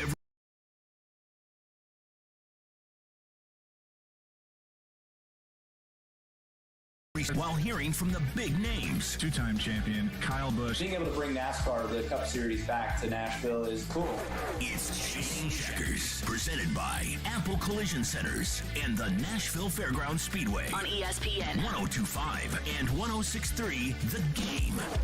And the Game Nashville app. Hey everybody, Joe Rexroad here inviting you to Go Yard all summer long with $5 Dinger Tuesdays on FanDuel Sportsbook. This season, all customers will get $5 for every home run hit by both teams when you place a a $25 to hit a home run wager on Tuesday MLB games. And the best part about Dinger Tuesdays is even if your bet loses, FanDuel will pay you $5 for every home run. I'm looking at maybe a little Toronto Philly. How about Schwarber and Vlad Guerrero Jr.? That seems like a pretty good game to look at. What are you waiting for? Pick your home run hitter. Turn big swings into big wins. There's no better place to bet America's pastime than on America's #1 sportsbook. It is fast and easy to use, safe and secure. Tons of fun options. Head over to your FanDuel account or download the FanDuel Sportsbook app. Sign up using promo code Joe102. Again, that's promo code Joe102. You must be 21 or older and present in Tennessee. Bonus issued is now a withdrawable site credit that expires in 7 days. Max bonus $25. Restrictions apply. See full terms at sportsbook.fanduel.com. Gambling problem? Call the Tennessee Red Line 800-889-9789.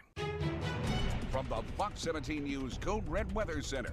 I'm Fox 17 News Code Red meteorologist Dan Guthrie. Partly cloudy skies with isolated scattered storms possible this afternoon and evening. High 94, heat index up to 101. This weather report brought to you by Hiller Plumbing, Heating, Cooling, and Electrical. Call the Happy Face Truck today. 312 Pizza Company is Nashville's authentic Chicago pizzeria, and they're now hiring. Work for a family-owned business and be a part of their incredible team. 312 Pizza Company is hiring for all positions, including host, waitstaff, bartenders, cooks, and more. 312 Pizza Company offers health insurance and paid time off to full-time employees. Contact Kimberly at 615-730-7888 or email at contact@312pizzaco.com. 312 is an equal opportunity employer. Hey, it's Jared for TriStar Moving. If you're looking to move, you need to give my friends at TriStar Moving a call. At TriStar Moving, you'll get 5-star service throughout the entire process. Everything will be taken care of, from covering your floors, banisters, railings, front door thresholds, furniture, TVs, and more. They took great care of my move and made it as stress-free as possible. If you're looking to move, give TriStar Moving a call, 615-640-1219, or visit them at nashvillemoving.org/radio and get 5% off your entire move. TriStar Moving, my official movers. Do I need Medicare when I turn 65, or can I wait? With more than 70 years of experience helping Tennesseans, Farm Bureau Health Plans can answer all your questions about Medicare.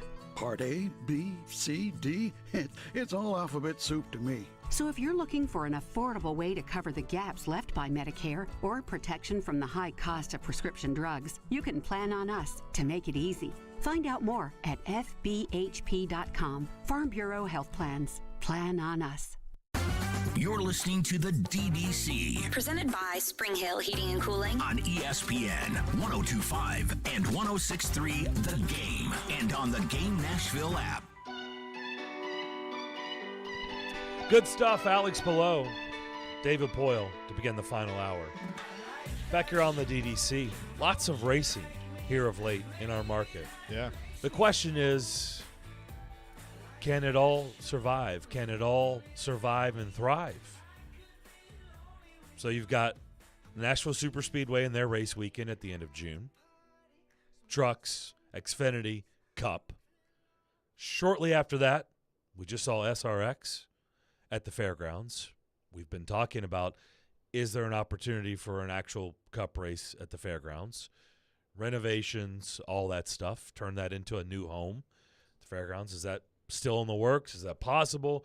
And I'm told it's still very much in the works. And okay. Well, it's been quiet for a while. But there's a lot of moving parts behind the scene with the fair board, and then the votes that have to happen with the council, and then actually putting shovels in the ground, and NASCAR coming up with a schedule. So I still think it's going to happen. Why has the fairgrounds location been such a difficult location to get stuff done? That is a great question. And this is my opinion of why.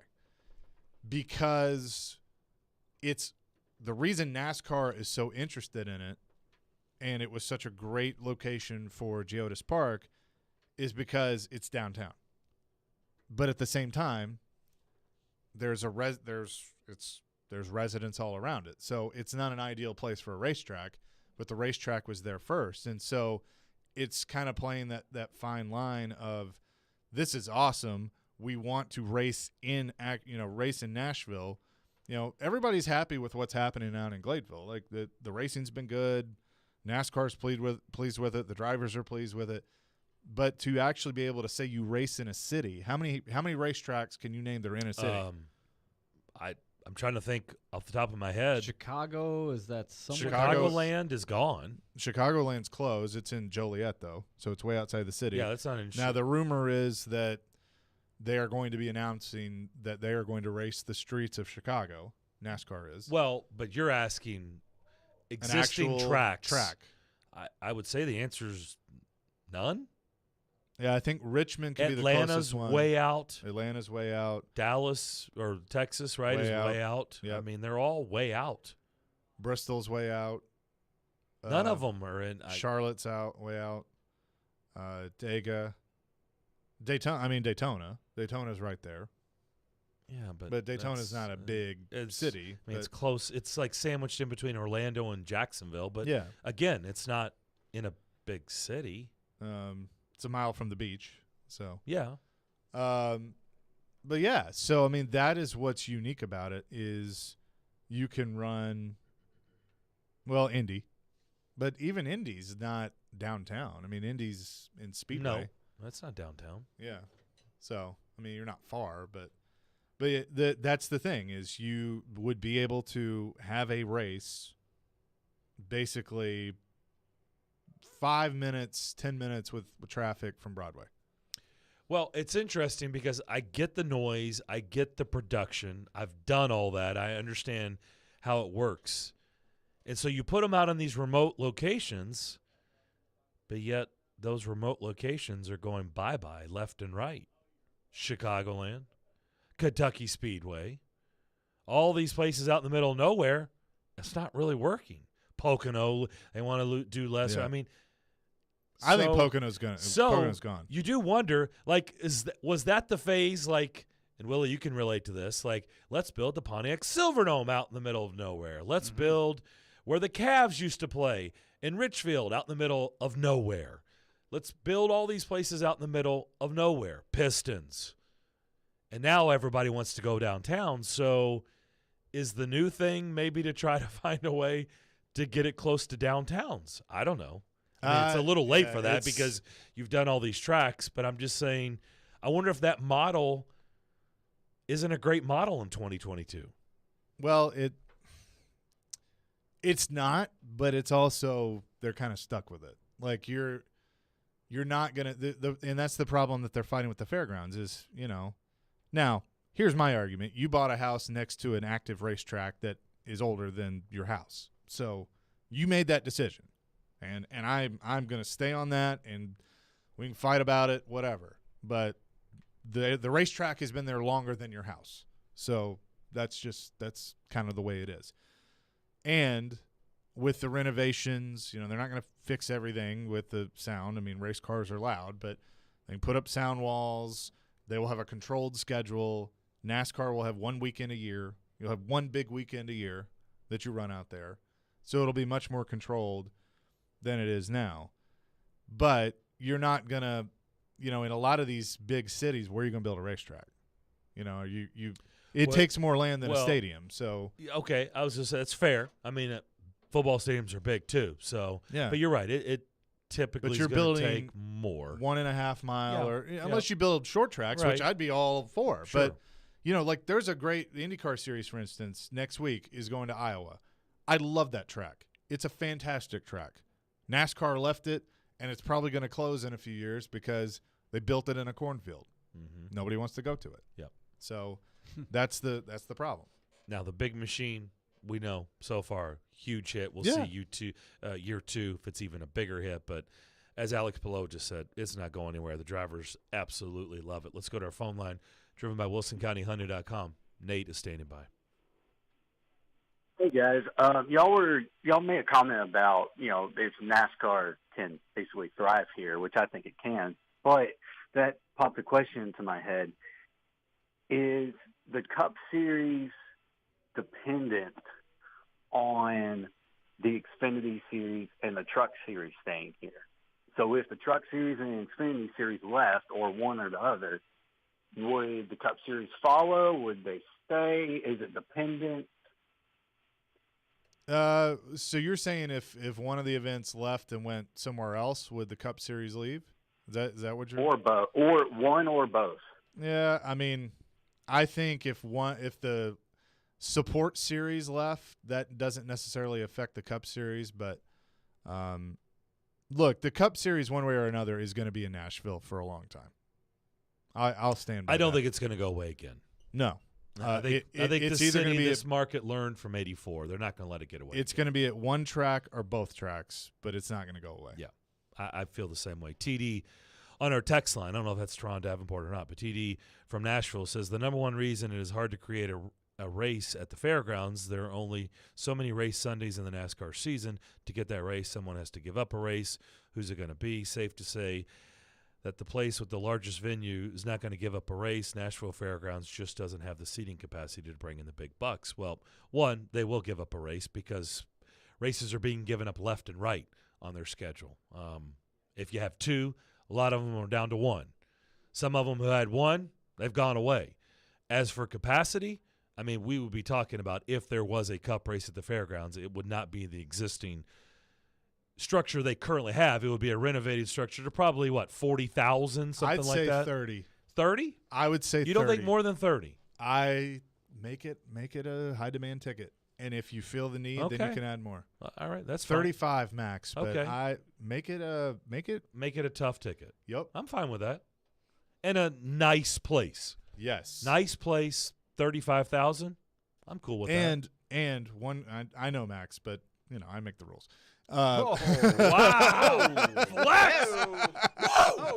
Whoa. Sorry. I'll have a meeting with myself about it.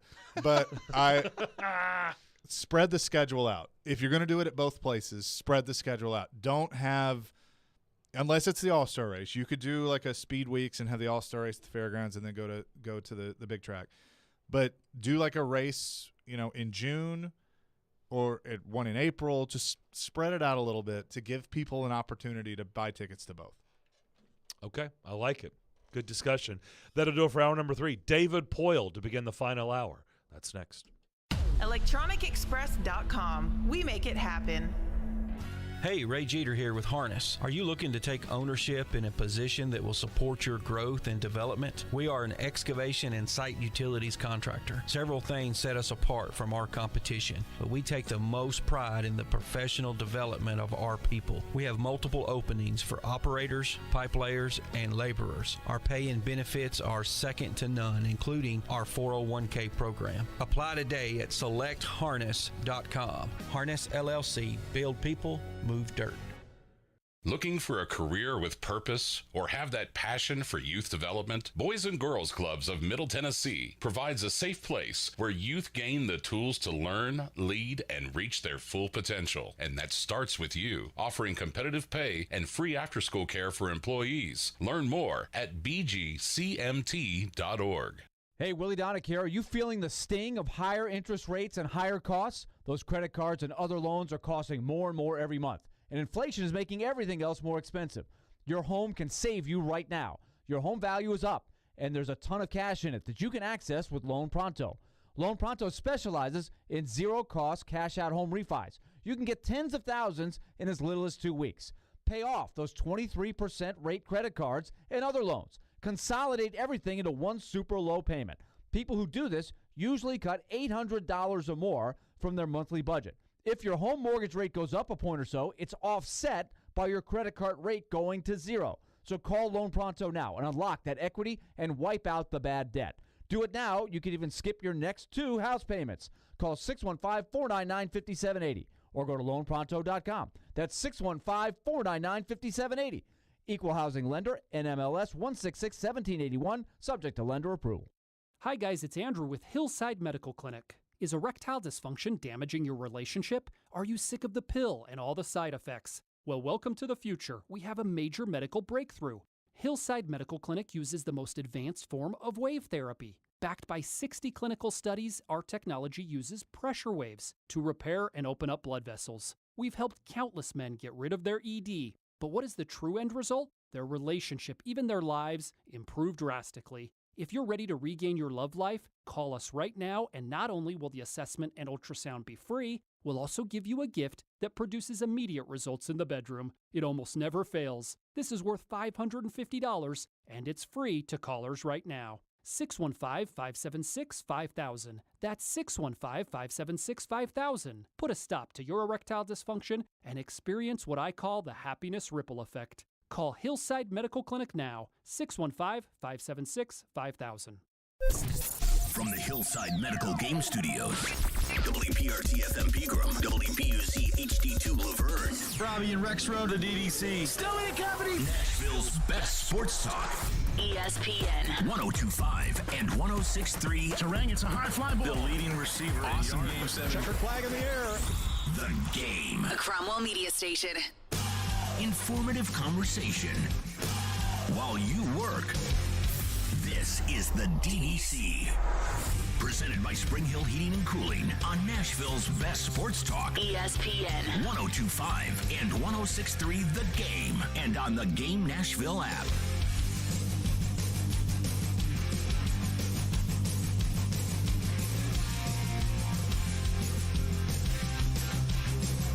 Final hour here on this Tuesday afternoon. Hope everybody's having a good day so far. We started off the show today by talking with Predators general manager David Poile. Here's that conversation. So let's say hello and good morning to David. David, how you doing? Good morning, guys. I'm doing good. It's a little bit busy here, but all good. Thanks for doing this. I'm sure you're going on vacation a little bit later today. Everything's done. So where are you going? Spain? I should get an invitation to the wedding, shouldn't I? You should, yes.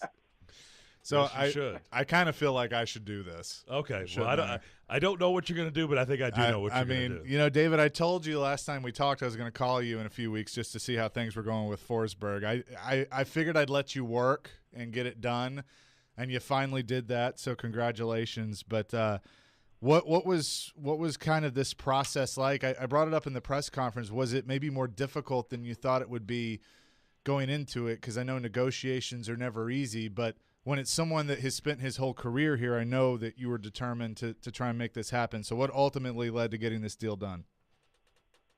Giving him more money. It's amazing how that works, isn't it?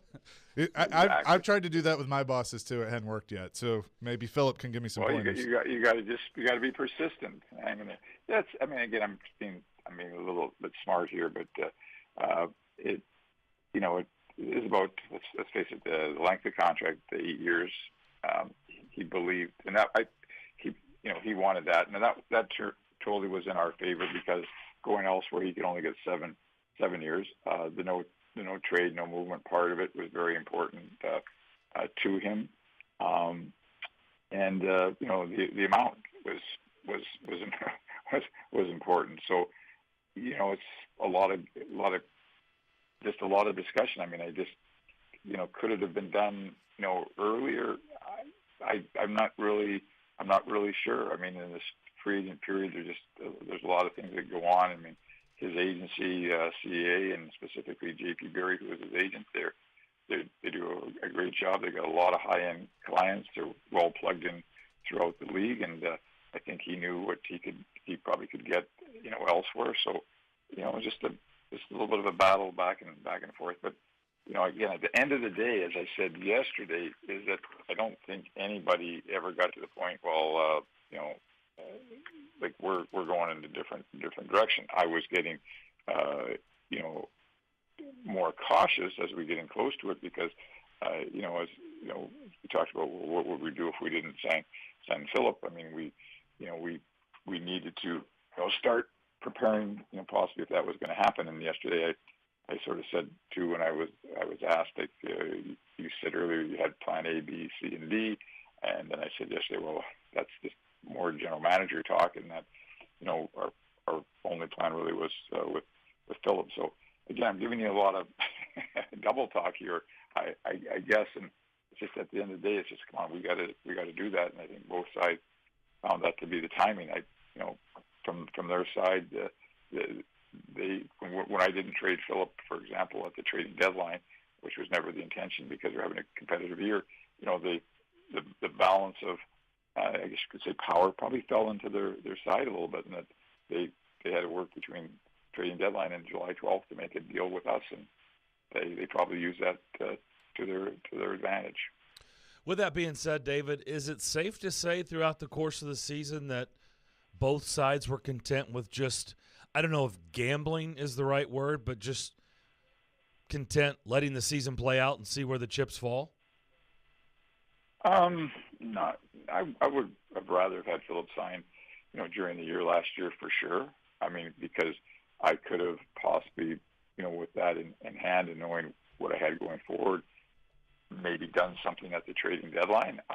If we maybe had done something, after the season was over, it might have allowed me to maybe enter into, some other discussions on trades, or even as we're, working hard on free agency, might have changed things a little bit. You just never know. It's good talk to have, but we are where we are, and we just we're glad that we have Phillip, and we got to move on, and we got to see if there's anything that's available to us that is a fit now in free agency. I've been a part of negotiations, not for a $68 million deal, fully guaranteed, but somebody has to blink in these negotiations, especially when you're on the clock in this case. So ultimately, somebody had to come off their stance, right? So how did that play out where you had the deal over the weekend? Somebody had to come off the deal. How did that work? I would say the correct answer is we both came off our positions, and that's usually how deals are made. And met in the middle. Possibly. Man, the deal is done. You still won't give us any nuggets. Why was it time to move on from Luke Cunnin? You did that in Montreal. You made that move in Montreal. Yeah, that was a tough one also. A little unfortunate. I mean, we really liked so much about Lou in terms of his character, how he played hard or what have you. But the production wasn't there. Now, I fully expect that he'll probably have a rebound year. The thing was that the second line, of which Luke was a part of most of the year, just couldn't provide what we needed. And, and just talking with our coaches and our management staff in terms of where he was going to fit in, I don't think it was going to be a good fit for Luke as to where we saw him playing.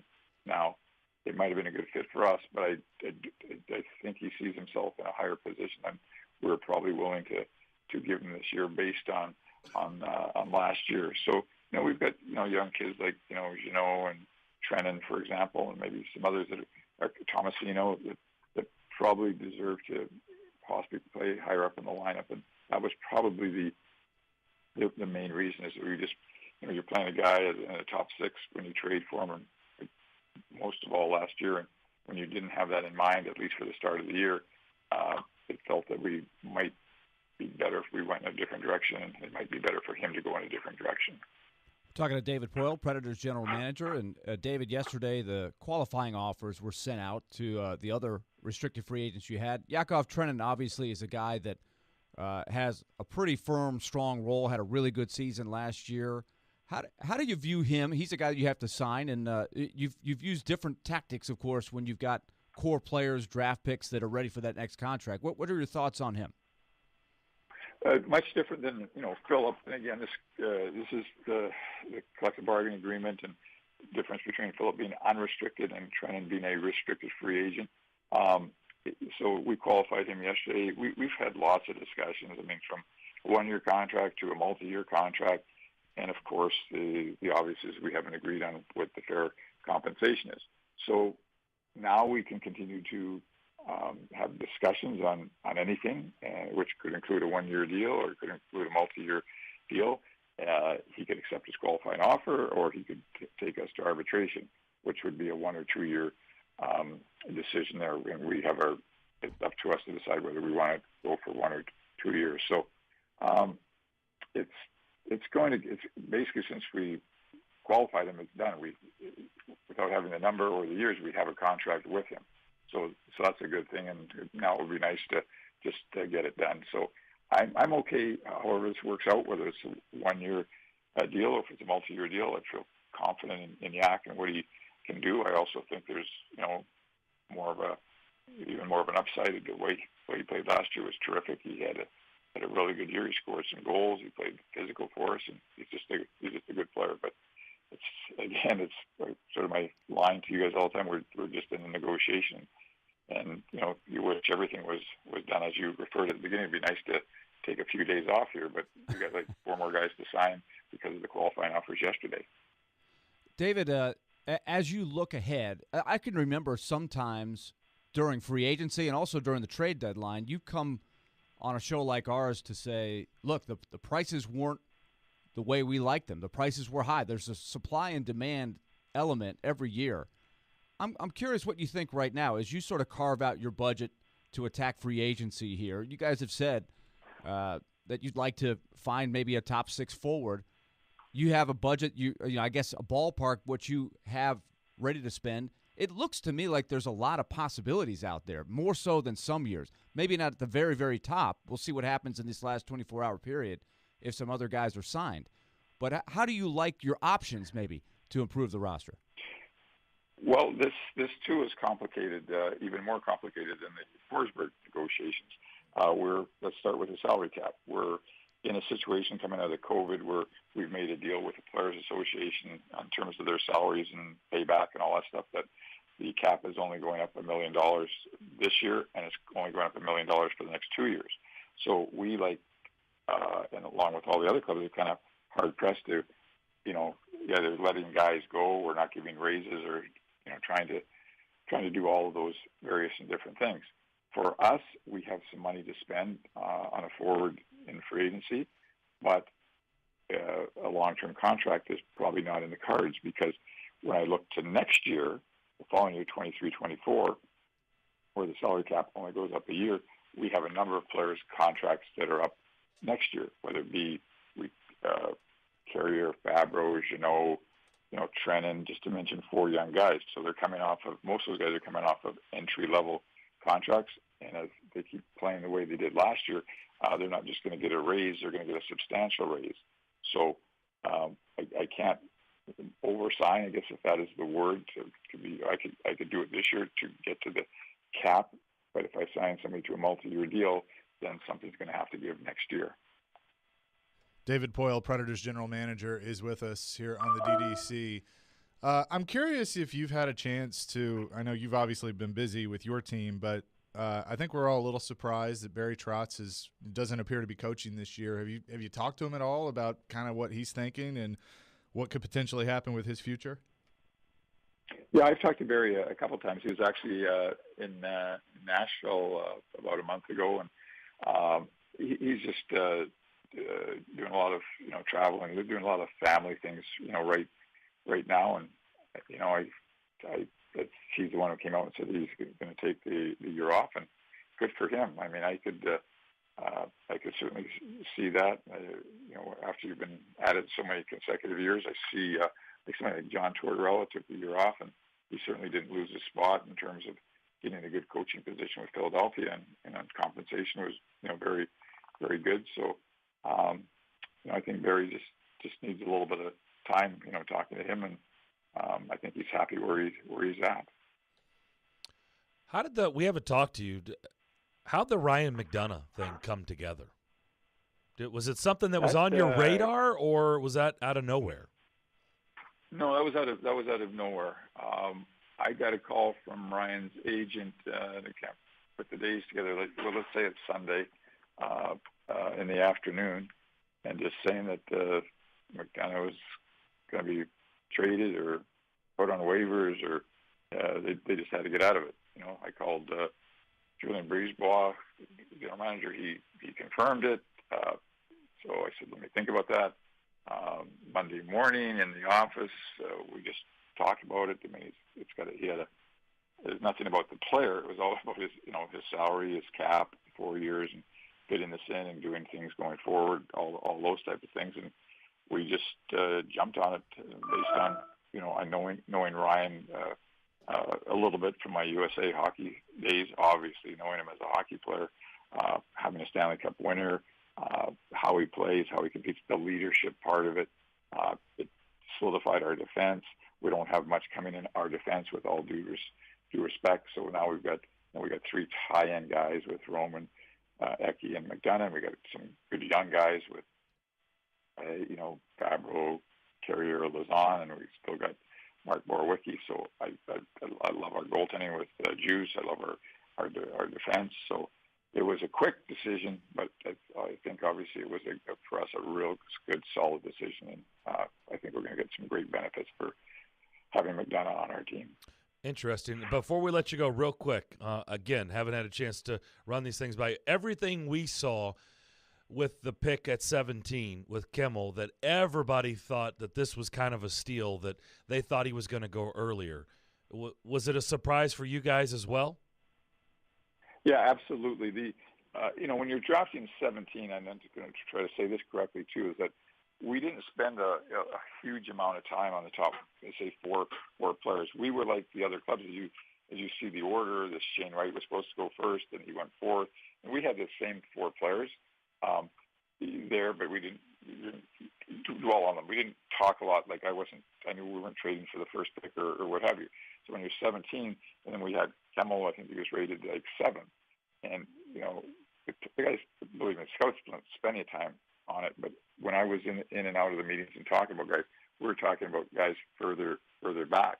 So when this came about, it was huge. I mean, again, in 25 years of the Predators, we had David Legwand as the second pick. I think we had Seth Jones as the fourth pick, and it was Brian Finley 1 year, fifth pick. Out of 25 years, we've never ever got a drafted player in the top 10, nor have we even had one of our players rated that we got in the top 10. Let's hope this guy is the goal scorer we think he is. No doubt. Hey, thanks for doing this. Really appreciate it. Have a great summer. I know you've got more work to do, and we'll talk soon. Okay, guys. Thanks a lot. Bye-bye. Perfect way to start the show today. Wanted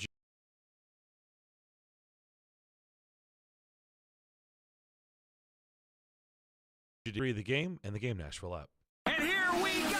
Every Tuesday at 11. The Music City Grand Prix is green! The DDC will get you set for the Big Machine Music City Grand Prix by talking to some of IndyCar's best drivers. Joseph Newgarden. It's a great event. Everyone has a great time at it. Second year I think will be better than the first. Weekly driver interviews are presented by Social Furniture, where we sell comfort. Shop local, shop social at 5412 Charlotte Avenue, and by the Nashville Sheriff on 102.5 and 106.3 The Game and the Game Nashville app.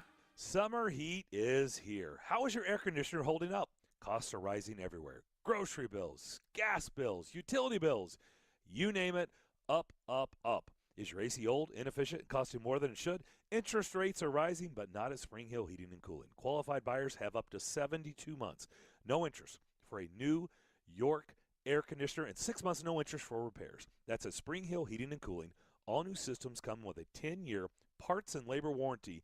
That's at Spring Hill Heating and Cooling. A York certified comfort expert company. Schedule now at springhillac.com. QC Kinetics patient Robert Patterson, a veteran and business owner, struggled at work and in the gym with chronic agonizing shoulder pain. Those injuries just continue to nag, and if you don't treat them, they just get worse. And I just kind of abused my body for a long time, and it finally had said enough is enough. That's okay, because QC Kinetics tells your pain, hey, enough is enough. Their regenerative treatments bring you relief by helping restore and repair damaged tissue with no drugs, no downtime, and best of all, no surgery. I was able to exceed the goals that I had previously attained in the gym. It was absolutely worth its weight in gold, so I could continue to live life without limitation. Ready to get lasting relief from your joint pain? Call QC Kinetics to learn more about how natural biologic treatments can get you lasting results. Call now. It's a free consultation. 615-249-4024.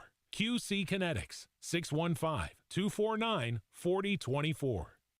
You know it's going to happen, and when your car needs service or repair, remember Mitchell's Mr. Transmission on Gallatin Road, just north of Briley Parkway. Now here's Jim Mitchell. At Mitchell's Mr. Transmission, we also offer free towing with any major repairs. If your vehicle has a breakdown and you should need any type towing, towing is available through Dad's Towing Service. Dad's is a professional towing company in Nashville that provides all types of towing and recovery, 24 hours a day. You know it's going to happen, and when your car needs service or repair, remember Mitchell's Mr. Transmission on Gallatin Road, just north of Briley Parkway. Tennessee has lots of buried pipelines, so it's important to know the signs of a leak, like if you smell unusual odors or hear hissing. Ew. See bubbling earth or water, or dead or dying vegetation. Some signs are even harder to miss, like dirt being blown into the air, a frost ball in an open field, or a flame coming from the ground. If you see any of these signs, don't wait. Leave the area immediately and call 911 or your pipeline company. For more tips on pipeline safety, visit pipesafety.org. A message from the Tennessee Gas Association, Tennessee Association of Broadcasters, and this station. We want to hear from you. Thanks for taking the call. Join the conversation. Call or text at 615-737-1025. Driven by WilsonCountyHyundai.com. I'm ready to step this up a notch. You're listening to the DDC. Presented by Spring Hill Heating and Cooling. On ESPN 102.5 and 106.3 The Game. And on the Game Nashville app. Take back the power. Take back the power. Sounds, they're back home. 6-game series against Memphis. Starting tonight. First Horizon Park. First pitch, 7:05. Pregame coverage, 6:50. Sounds have won 5 of 6. They just did that in Columbus. They're good. The Sounds are good. They are good. They got the division lead by, I think, 5 or 6 games. Sounds Baseball, 94.9 The Fan, presented by 312 Pizza and Farm Bureau Health Plans. David Poyle talked about Ryan McDonough. What a thing to come out of nowhere to get a guy like that. And we went down to Tampa. We talked about what is this guy bringing to the table. And really, we can't find anybody who's got a bad word to say about him. Seems like great guy on the ice, great guy, even better guy in the room. And we've talked a lot today about some of the young defensemen. So you've got experienced guys in Yossi and Ekholm. And, of course, Borowiecki will be in the mix. But you've got young guys like Fabro and Carrier. Lausanne. And so the question is, what kind of influence can he have on them? I think they thought that through, and that was one of the reasons. And as you heard David Poyle go down the list of attributes when this presented itself, remember, he said, to use the words, after you asked him about it, Darren, this dropped out of the sky. This came out of left field. They were not planning on having Ryan McDonough on the team, but this was presented to them. It fell into their lap. So much so that they even took the salary of Phil Myers off of their hands, which was huge. Huge. Because, as you know, the budgets are tight. There's not a lot of extra money flowing around. So for them to commit to 4 years at 6.75, they had to really like everything about Ryan McDonough. And that's one of the things that I think they envision is, and Jeff Kelty mentioned this too when we talked to him last week, the influence he could have on the younger defensemen, but also I think he brings a different leadership background to go and complement a Roman Josi. He's been a captain before. He's been a captain in a big market in New York. That's an interesting background to have. So not only has he played for all these great teams for Tampa Bay, but he played on some really good Rangers teams where he was the captain. So you know the discussion that happens a lot of times with Roman Josi. Everybody loves Roman Josi, but there are some times where people say, is he a real great captain in the traditional sense? I think Roman Josi has grown into be an excellent captain. I think he handles that really well. But is Roman Josi a guy that's going to bark at people in the locker room? No. I don't see it. Now, is Ryan McDonough? I don't really know. I don't, but I do think he's got a different style than Roman Josi. And I think he will be part of the leadership group eventually as he works his way in there. He's too much of a natural leader. And if it were not for a great leader in Steven Stamkos, who was already there and established as the captain, Ryan McDonough could have been, maybe he certainly could have been the captain of Tampa Bay. I think he's just got that captain's type of mentality. So everything I've been told from people I've talked to about McDonough is he is lights out with setting the examples, the work ethic, keeping yourself in great condition. You know, those special qualities that not everybody has. So he's not just a great player, but he's got all of the intangibles that you're looking for. there's something I want to discuss on the other side, because I do think it's something that has been missing a little bit along those lines. And when we talk about that final piece, I think this needs to be in the equation. And I'll tell you what I'm talking about on the other side, because I do think it's important on the ice and maybe more importantly, behind the scenes. We'll do that next year on the DDC. 102.5, 106.3 The Game Nashville app. If you're on the road between downtown Nashville, they're still in good shape to make the playoffs, and I-840. Players make it clear they don't want to be somewhere anymore. There's a new way to hear all your favorite shows and sports programming on 102.5 The Game. I go back to that play and I shake my head. What I was worried about is that they were still just going to keep the goal. It's 106.3 FM. Think about all the good Titans teams. This is very much so a run-first offense. Now you have two choices to hear Nashville's best sports talk. Check out 106.3 now and add it as a favorite. The Electronic Express summer clearance sale is here. This week, get a Samsung 65-inch 4K TV for $599 or a Frigidaire 4-piece kitchen package for $25.99. Save up to 50% off in every department at Electronic Express. Computers, appliances, 4K TVs, housewares, furniture, mattresses, and more. Don't miss out on an XPG gaming laptop for just $899 or a Whirlpool washer and dryer for $499 each. Shop in-store or online with free financing. Electronic Express. We make it happen.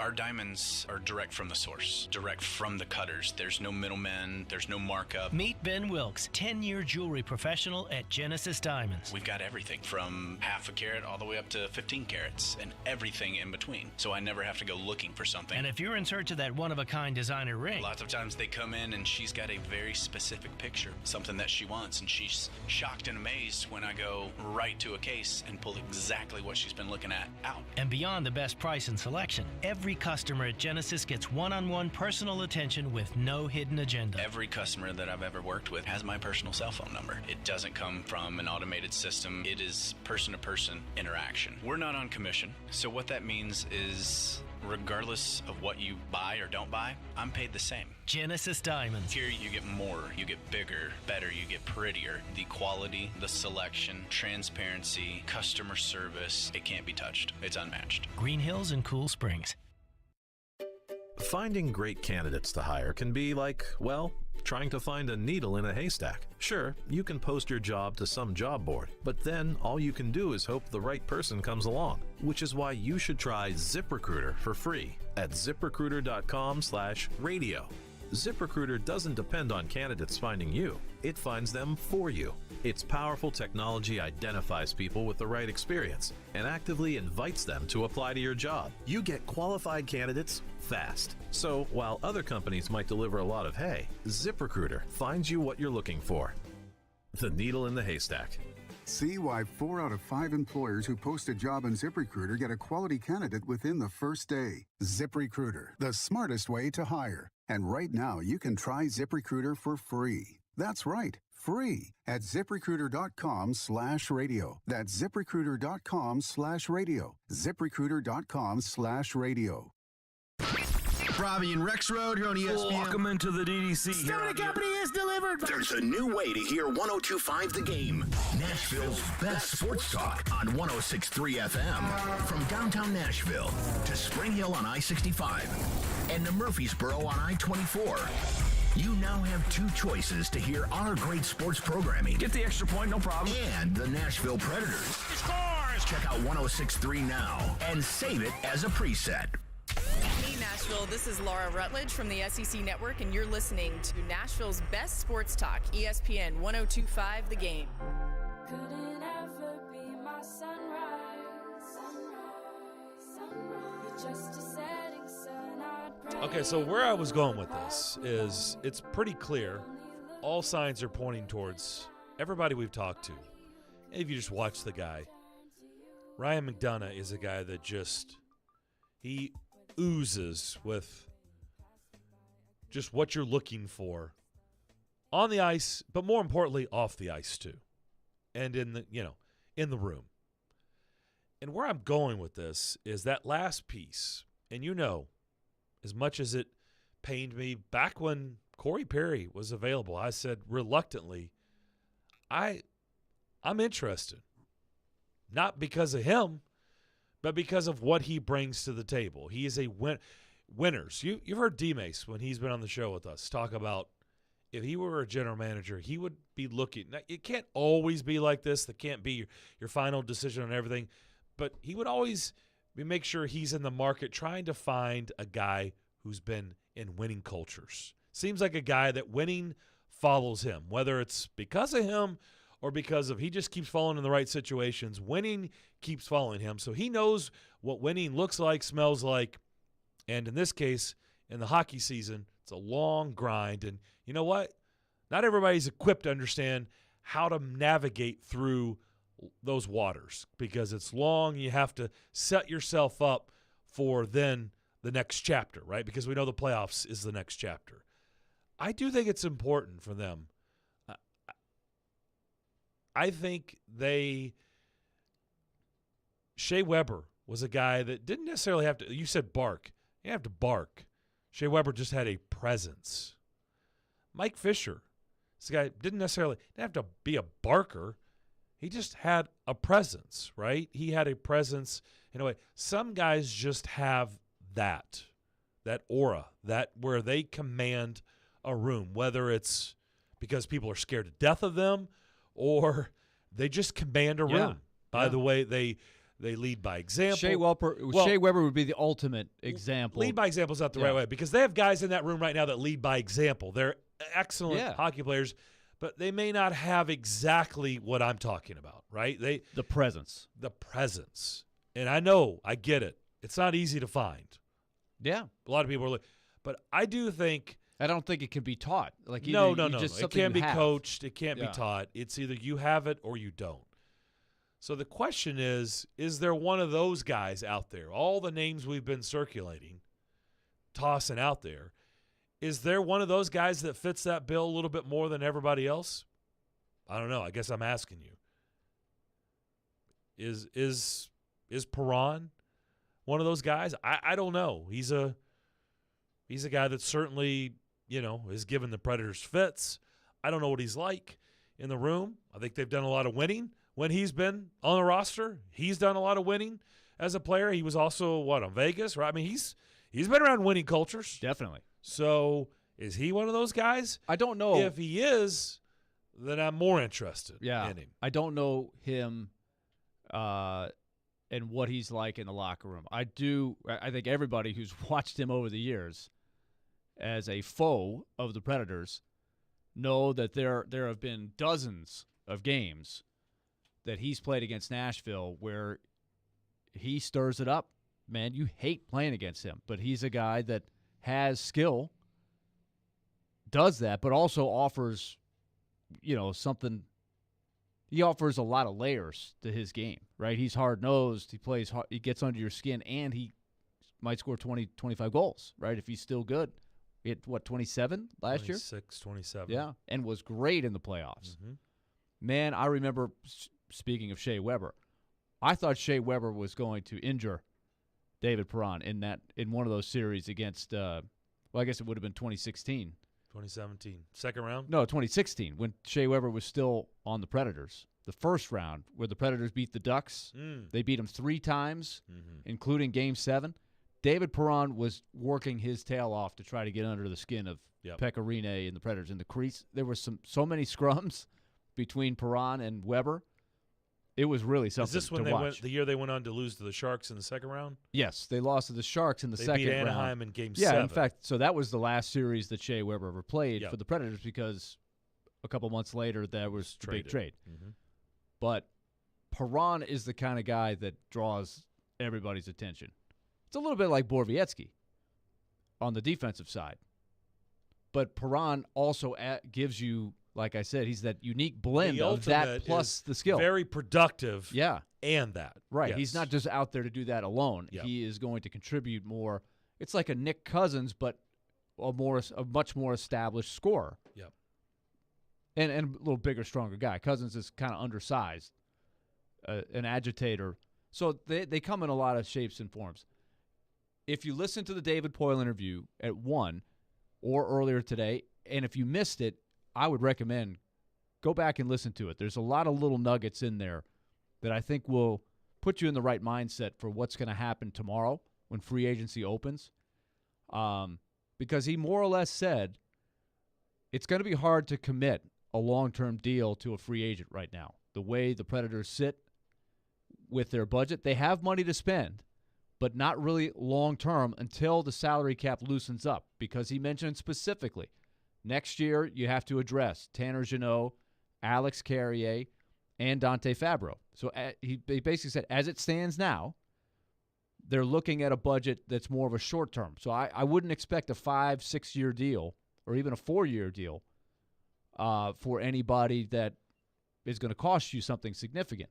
So a lot of the free agents we've discussed would probably not be on the radar for the Predators unless they cleared off some more salary space with that.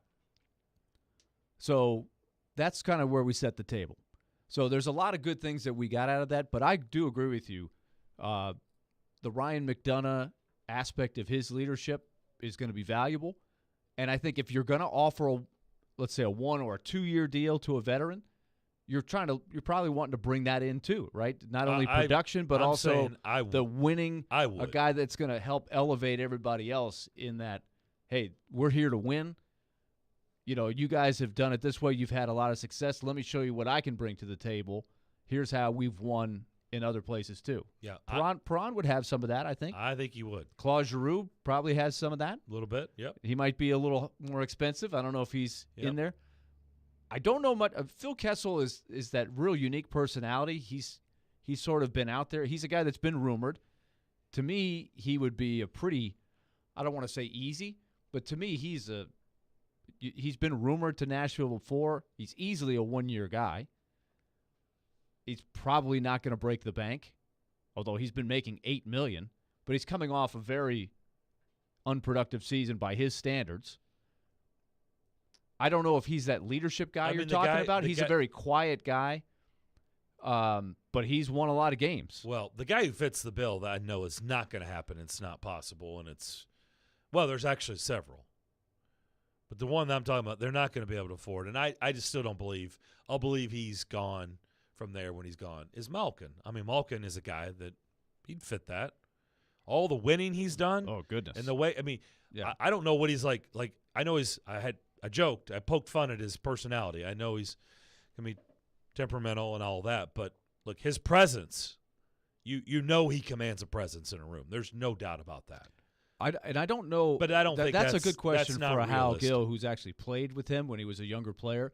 But he's sort of in a category all of his own. That is an interesting drama that's coming out of Pittsburgh, because for him to put it out there to the media, the national media, that I'm hitting the market, you really wonder what the heck went on with the conversations with the Penguins, and what's his market. They offered him teams 3 have to be years. scrambling, going, wait a minute, I didn't think Malkin was going to be out there. What the heck would we offer him if we wanted him? That's got to be on a lot of GMs' minds right now.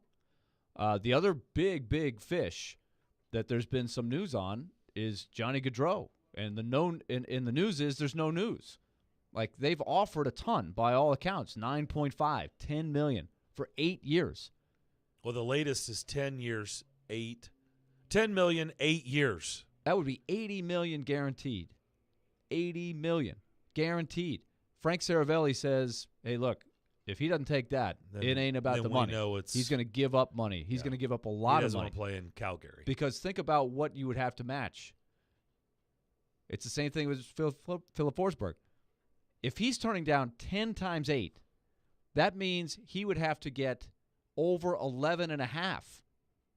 About 11.5 on the open market, which nobody has. No, nobody has that. Nobody's doing that. He's a fantastic player. Nobody's doing that. No. But the guy that ultimately fits the bill, again, this is wish list. This is not happening. Okay. Is Kadri. I mean, that's the guy. You know that's the guy. Right. I mean. Most people think he will get paid. I know, though that's he's what I'm saying. 31. It's not going to happen. Yeah, too many years. Too many. If he was Andre Palat, would it be another guy? Yes. It'd be another interesting guy. Yep. At his stage of his career. I don't know. I mean, I know he's a winning culture. I don't know. Winning culture. And the guy is a gamer. We know that. That would be a really interesting one. I don't know what he's like as a. I'm assuming that he brings what you're looking for, because he's done a whole lot of winning. And that Tampa culture seems to be pretty good. Yeah. And he's been there for all of it. Yeah. All of it. All of it. He was a 7th-round pick by them. Yes. That's one to keep your eye on. I think Tampa would love to keep him, but they can't. Yeah. They don't have the money. Look, man. I'm all for plucking Can away you get him on a 1-year deal guys or from 2-year deal? franchises that have been doing a ton of winning. Like, I'm all for that. So if he's the guy, sure. The other one we brought up, and he was with Ryan McDonough in New York and in Tampa. He was traded with Ryan McDonough from the Rangers to the Lightning, is JT Miller, who is not a free agent, but he's being shopped around for Vancouver.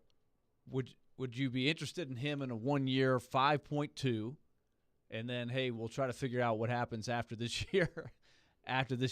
Yeah, but you also have to give up something too. You got to pay him. You have to give up something, and yeah. you have to give up something. Well, he's set for his contract at 5.2 for this year, and then you would have time to figure out, okay, what do we do after that? Because I would think you would want to keep him past this year, but what can Depends on what do you want to give up? Yeah, what do you have to give up? Yeah. Interesting.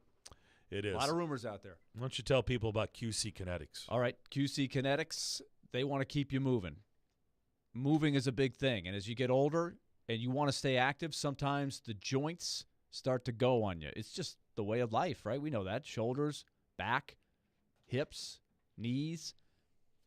And there's a new treatment out there from QC Kinetics that they want you to know about. And if you haven't explored it yet, it's time to do it. There's a better way to keep yourself moving if you've been hindered by joint pain. It's here now. Local medical professionals at QC Kinetics.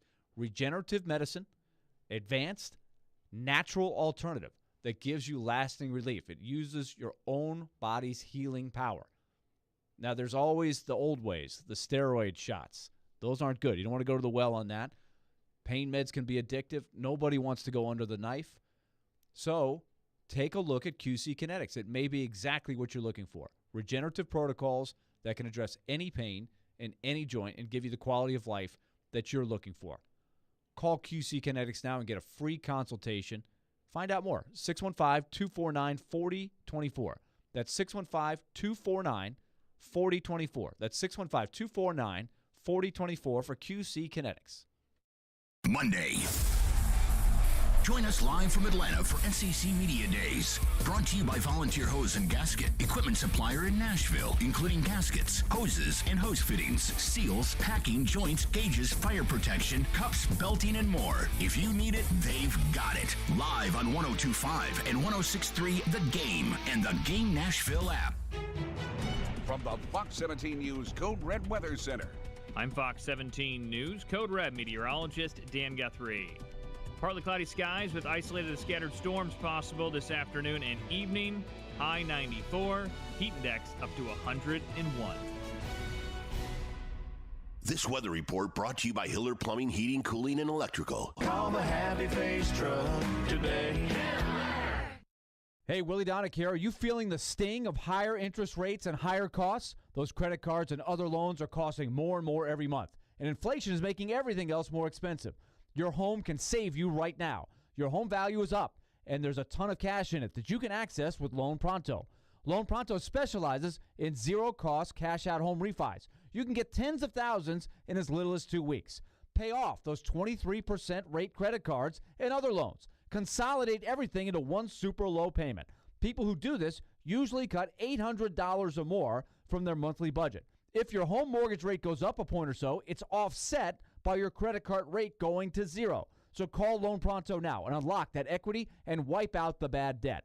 Do it now. You can even skip your next 2 house payments. Call 615-499-5780 or go to loanpronto.com. That's 615-499-5780.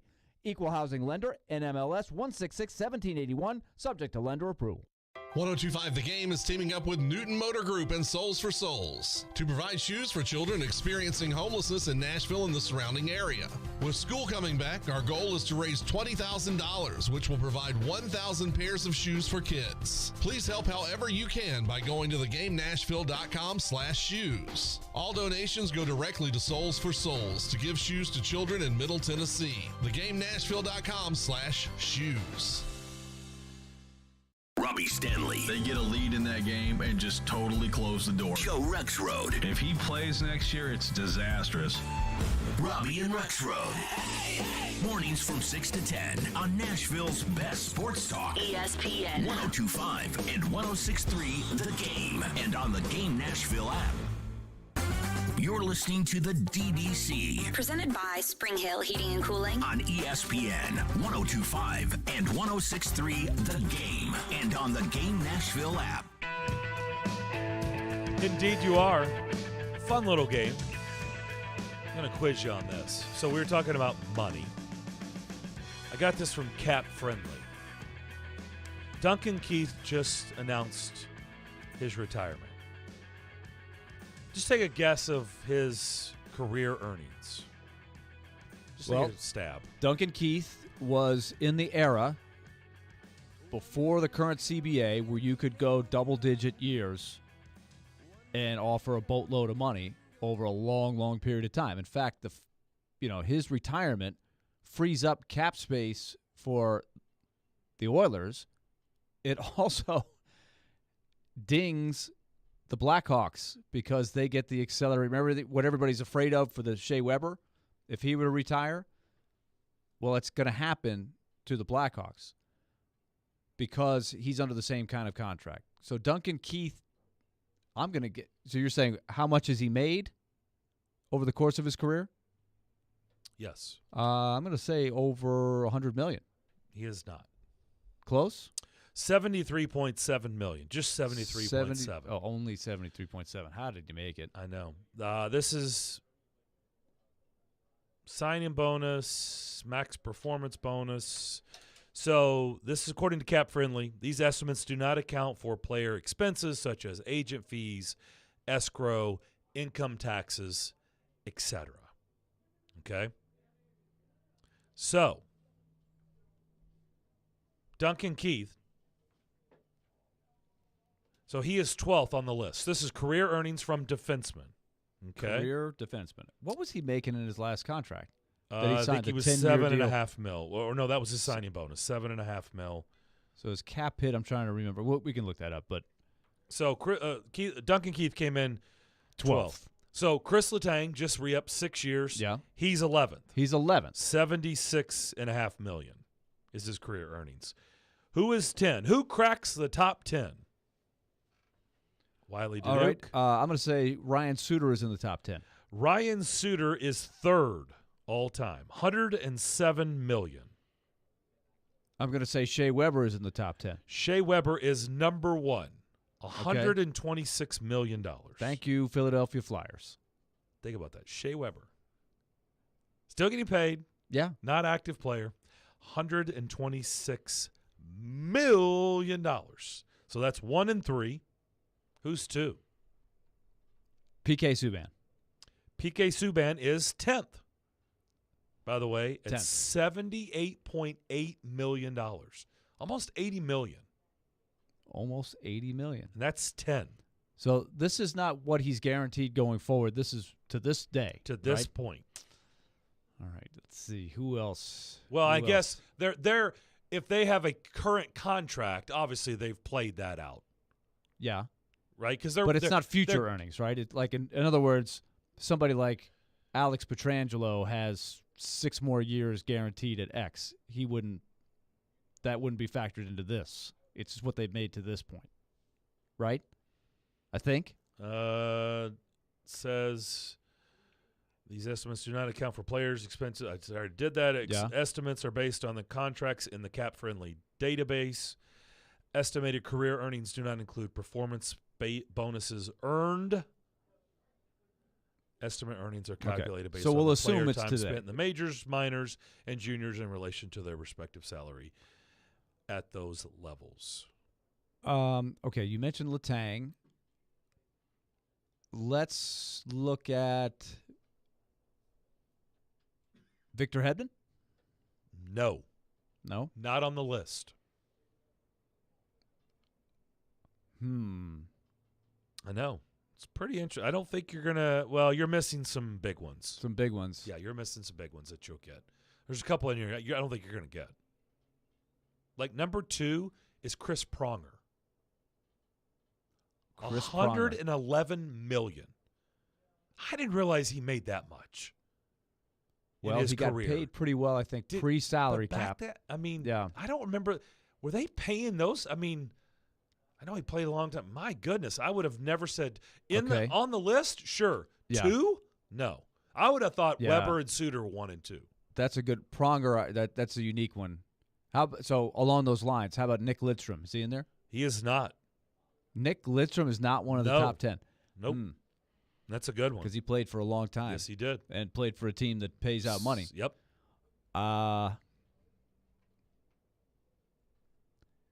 Man. I know. If I start giving you hints, you're going to nail them. Yeah. So Zdeno Chara is 4. Number 4. Chara should have got him.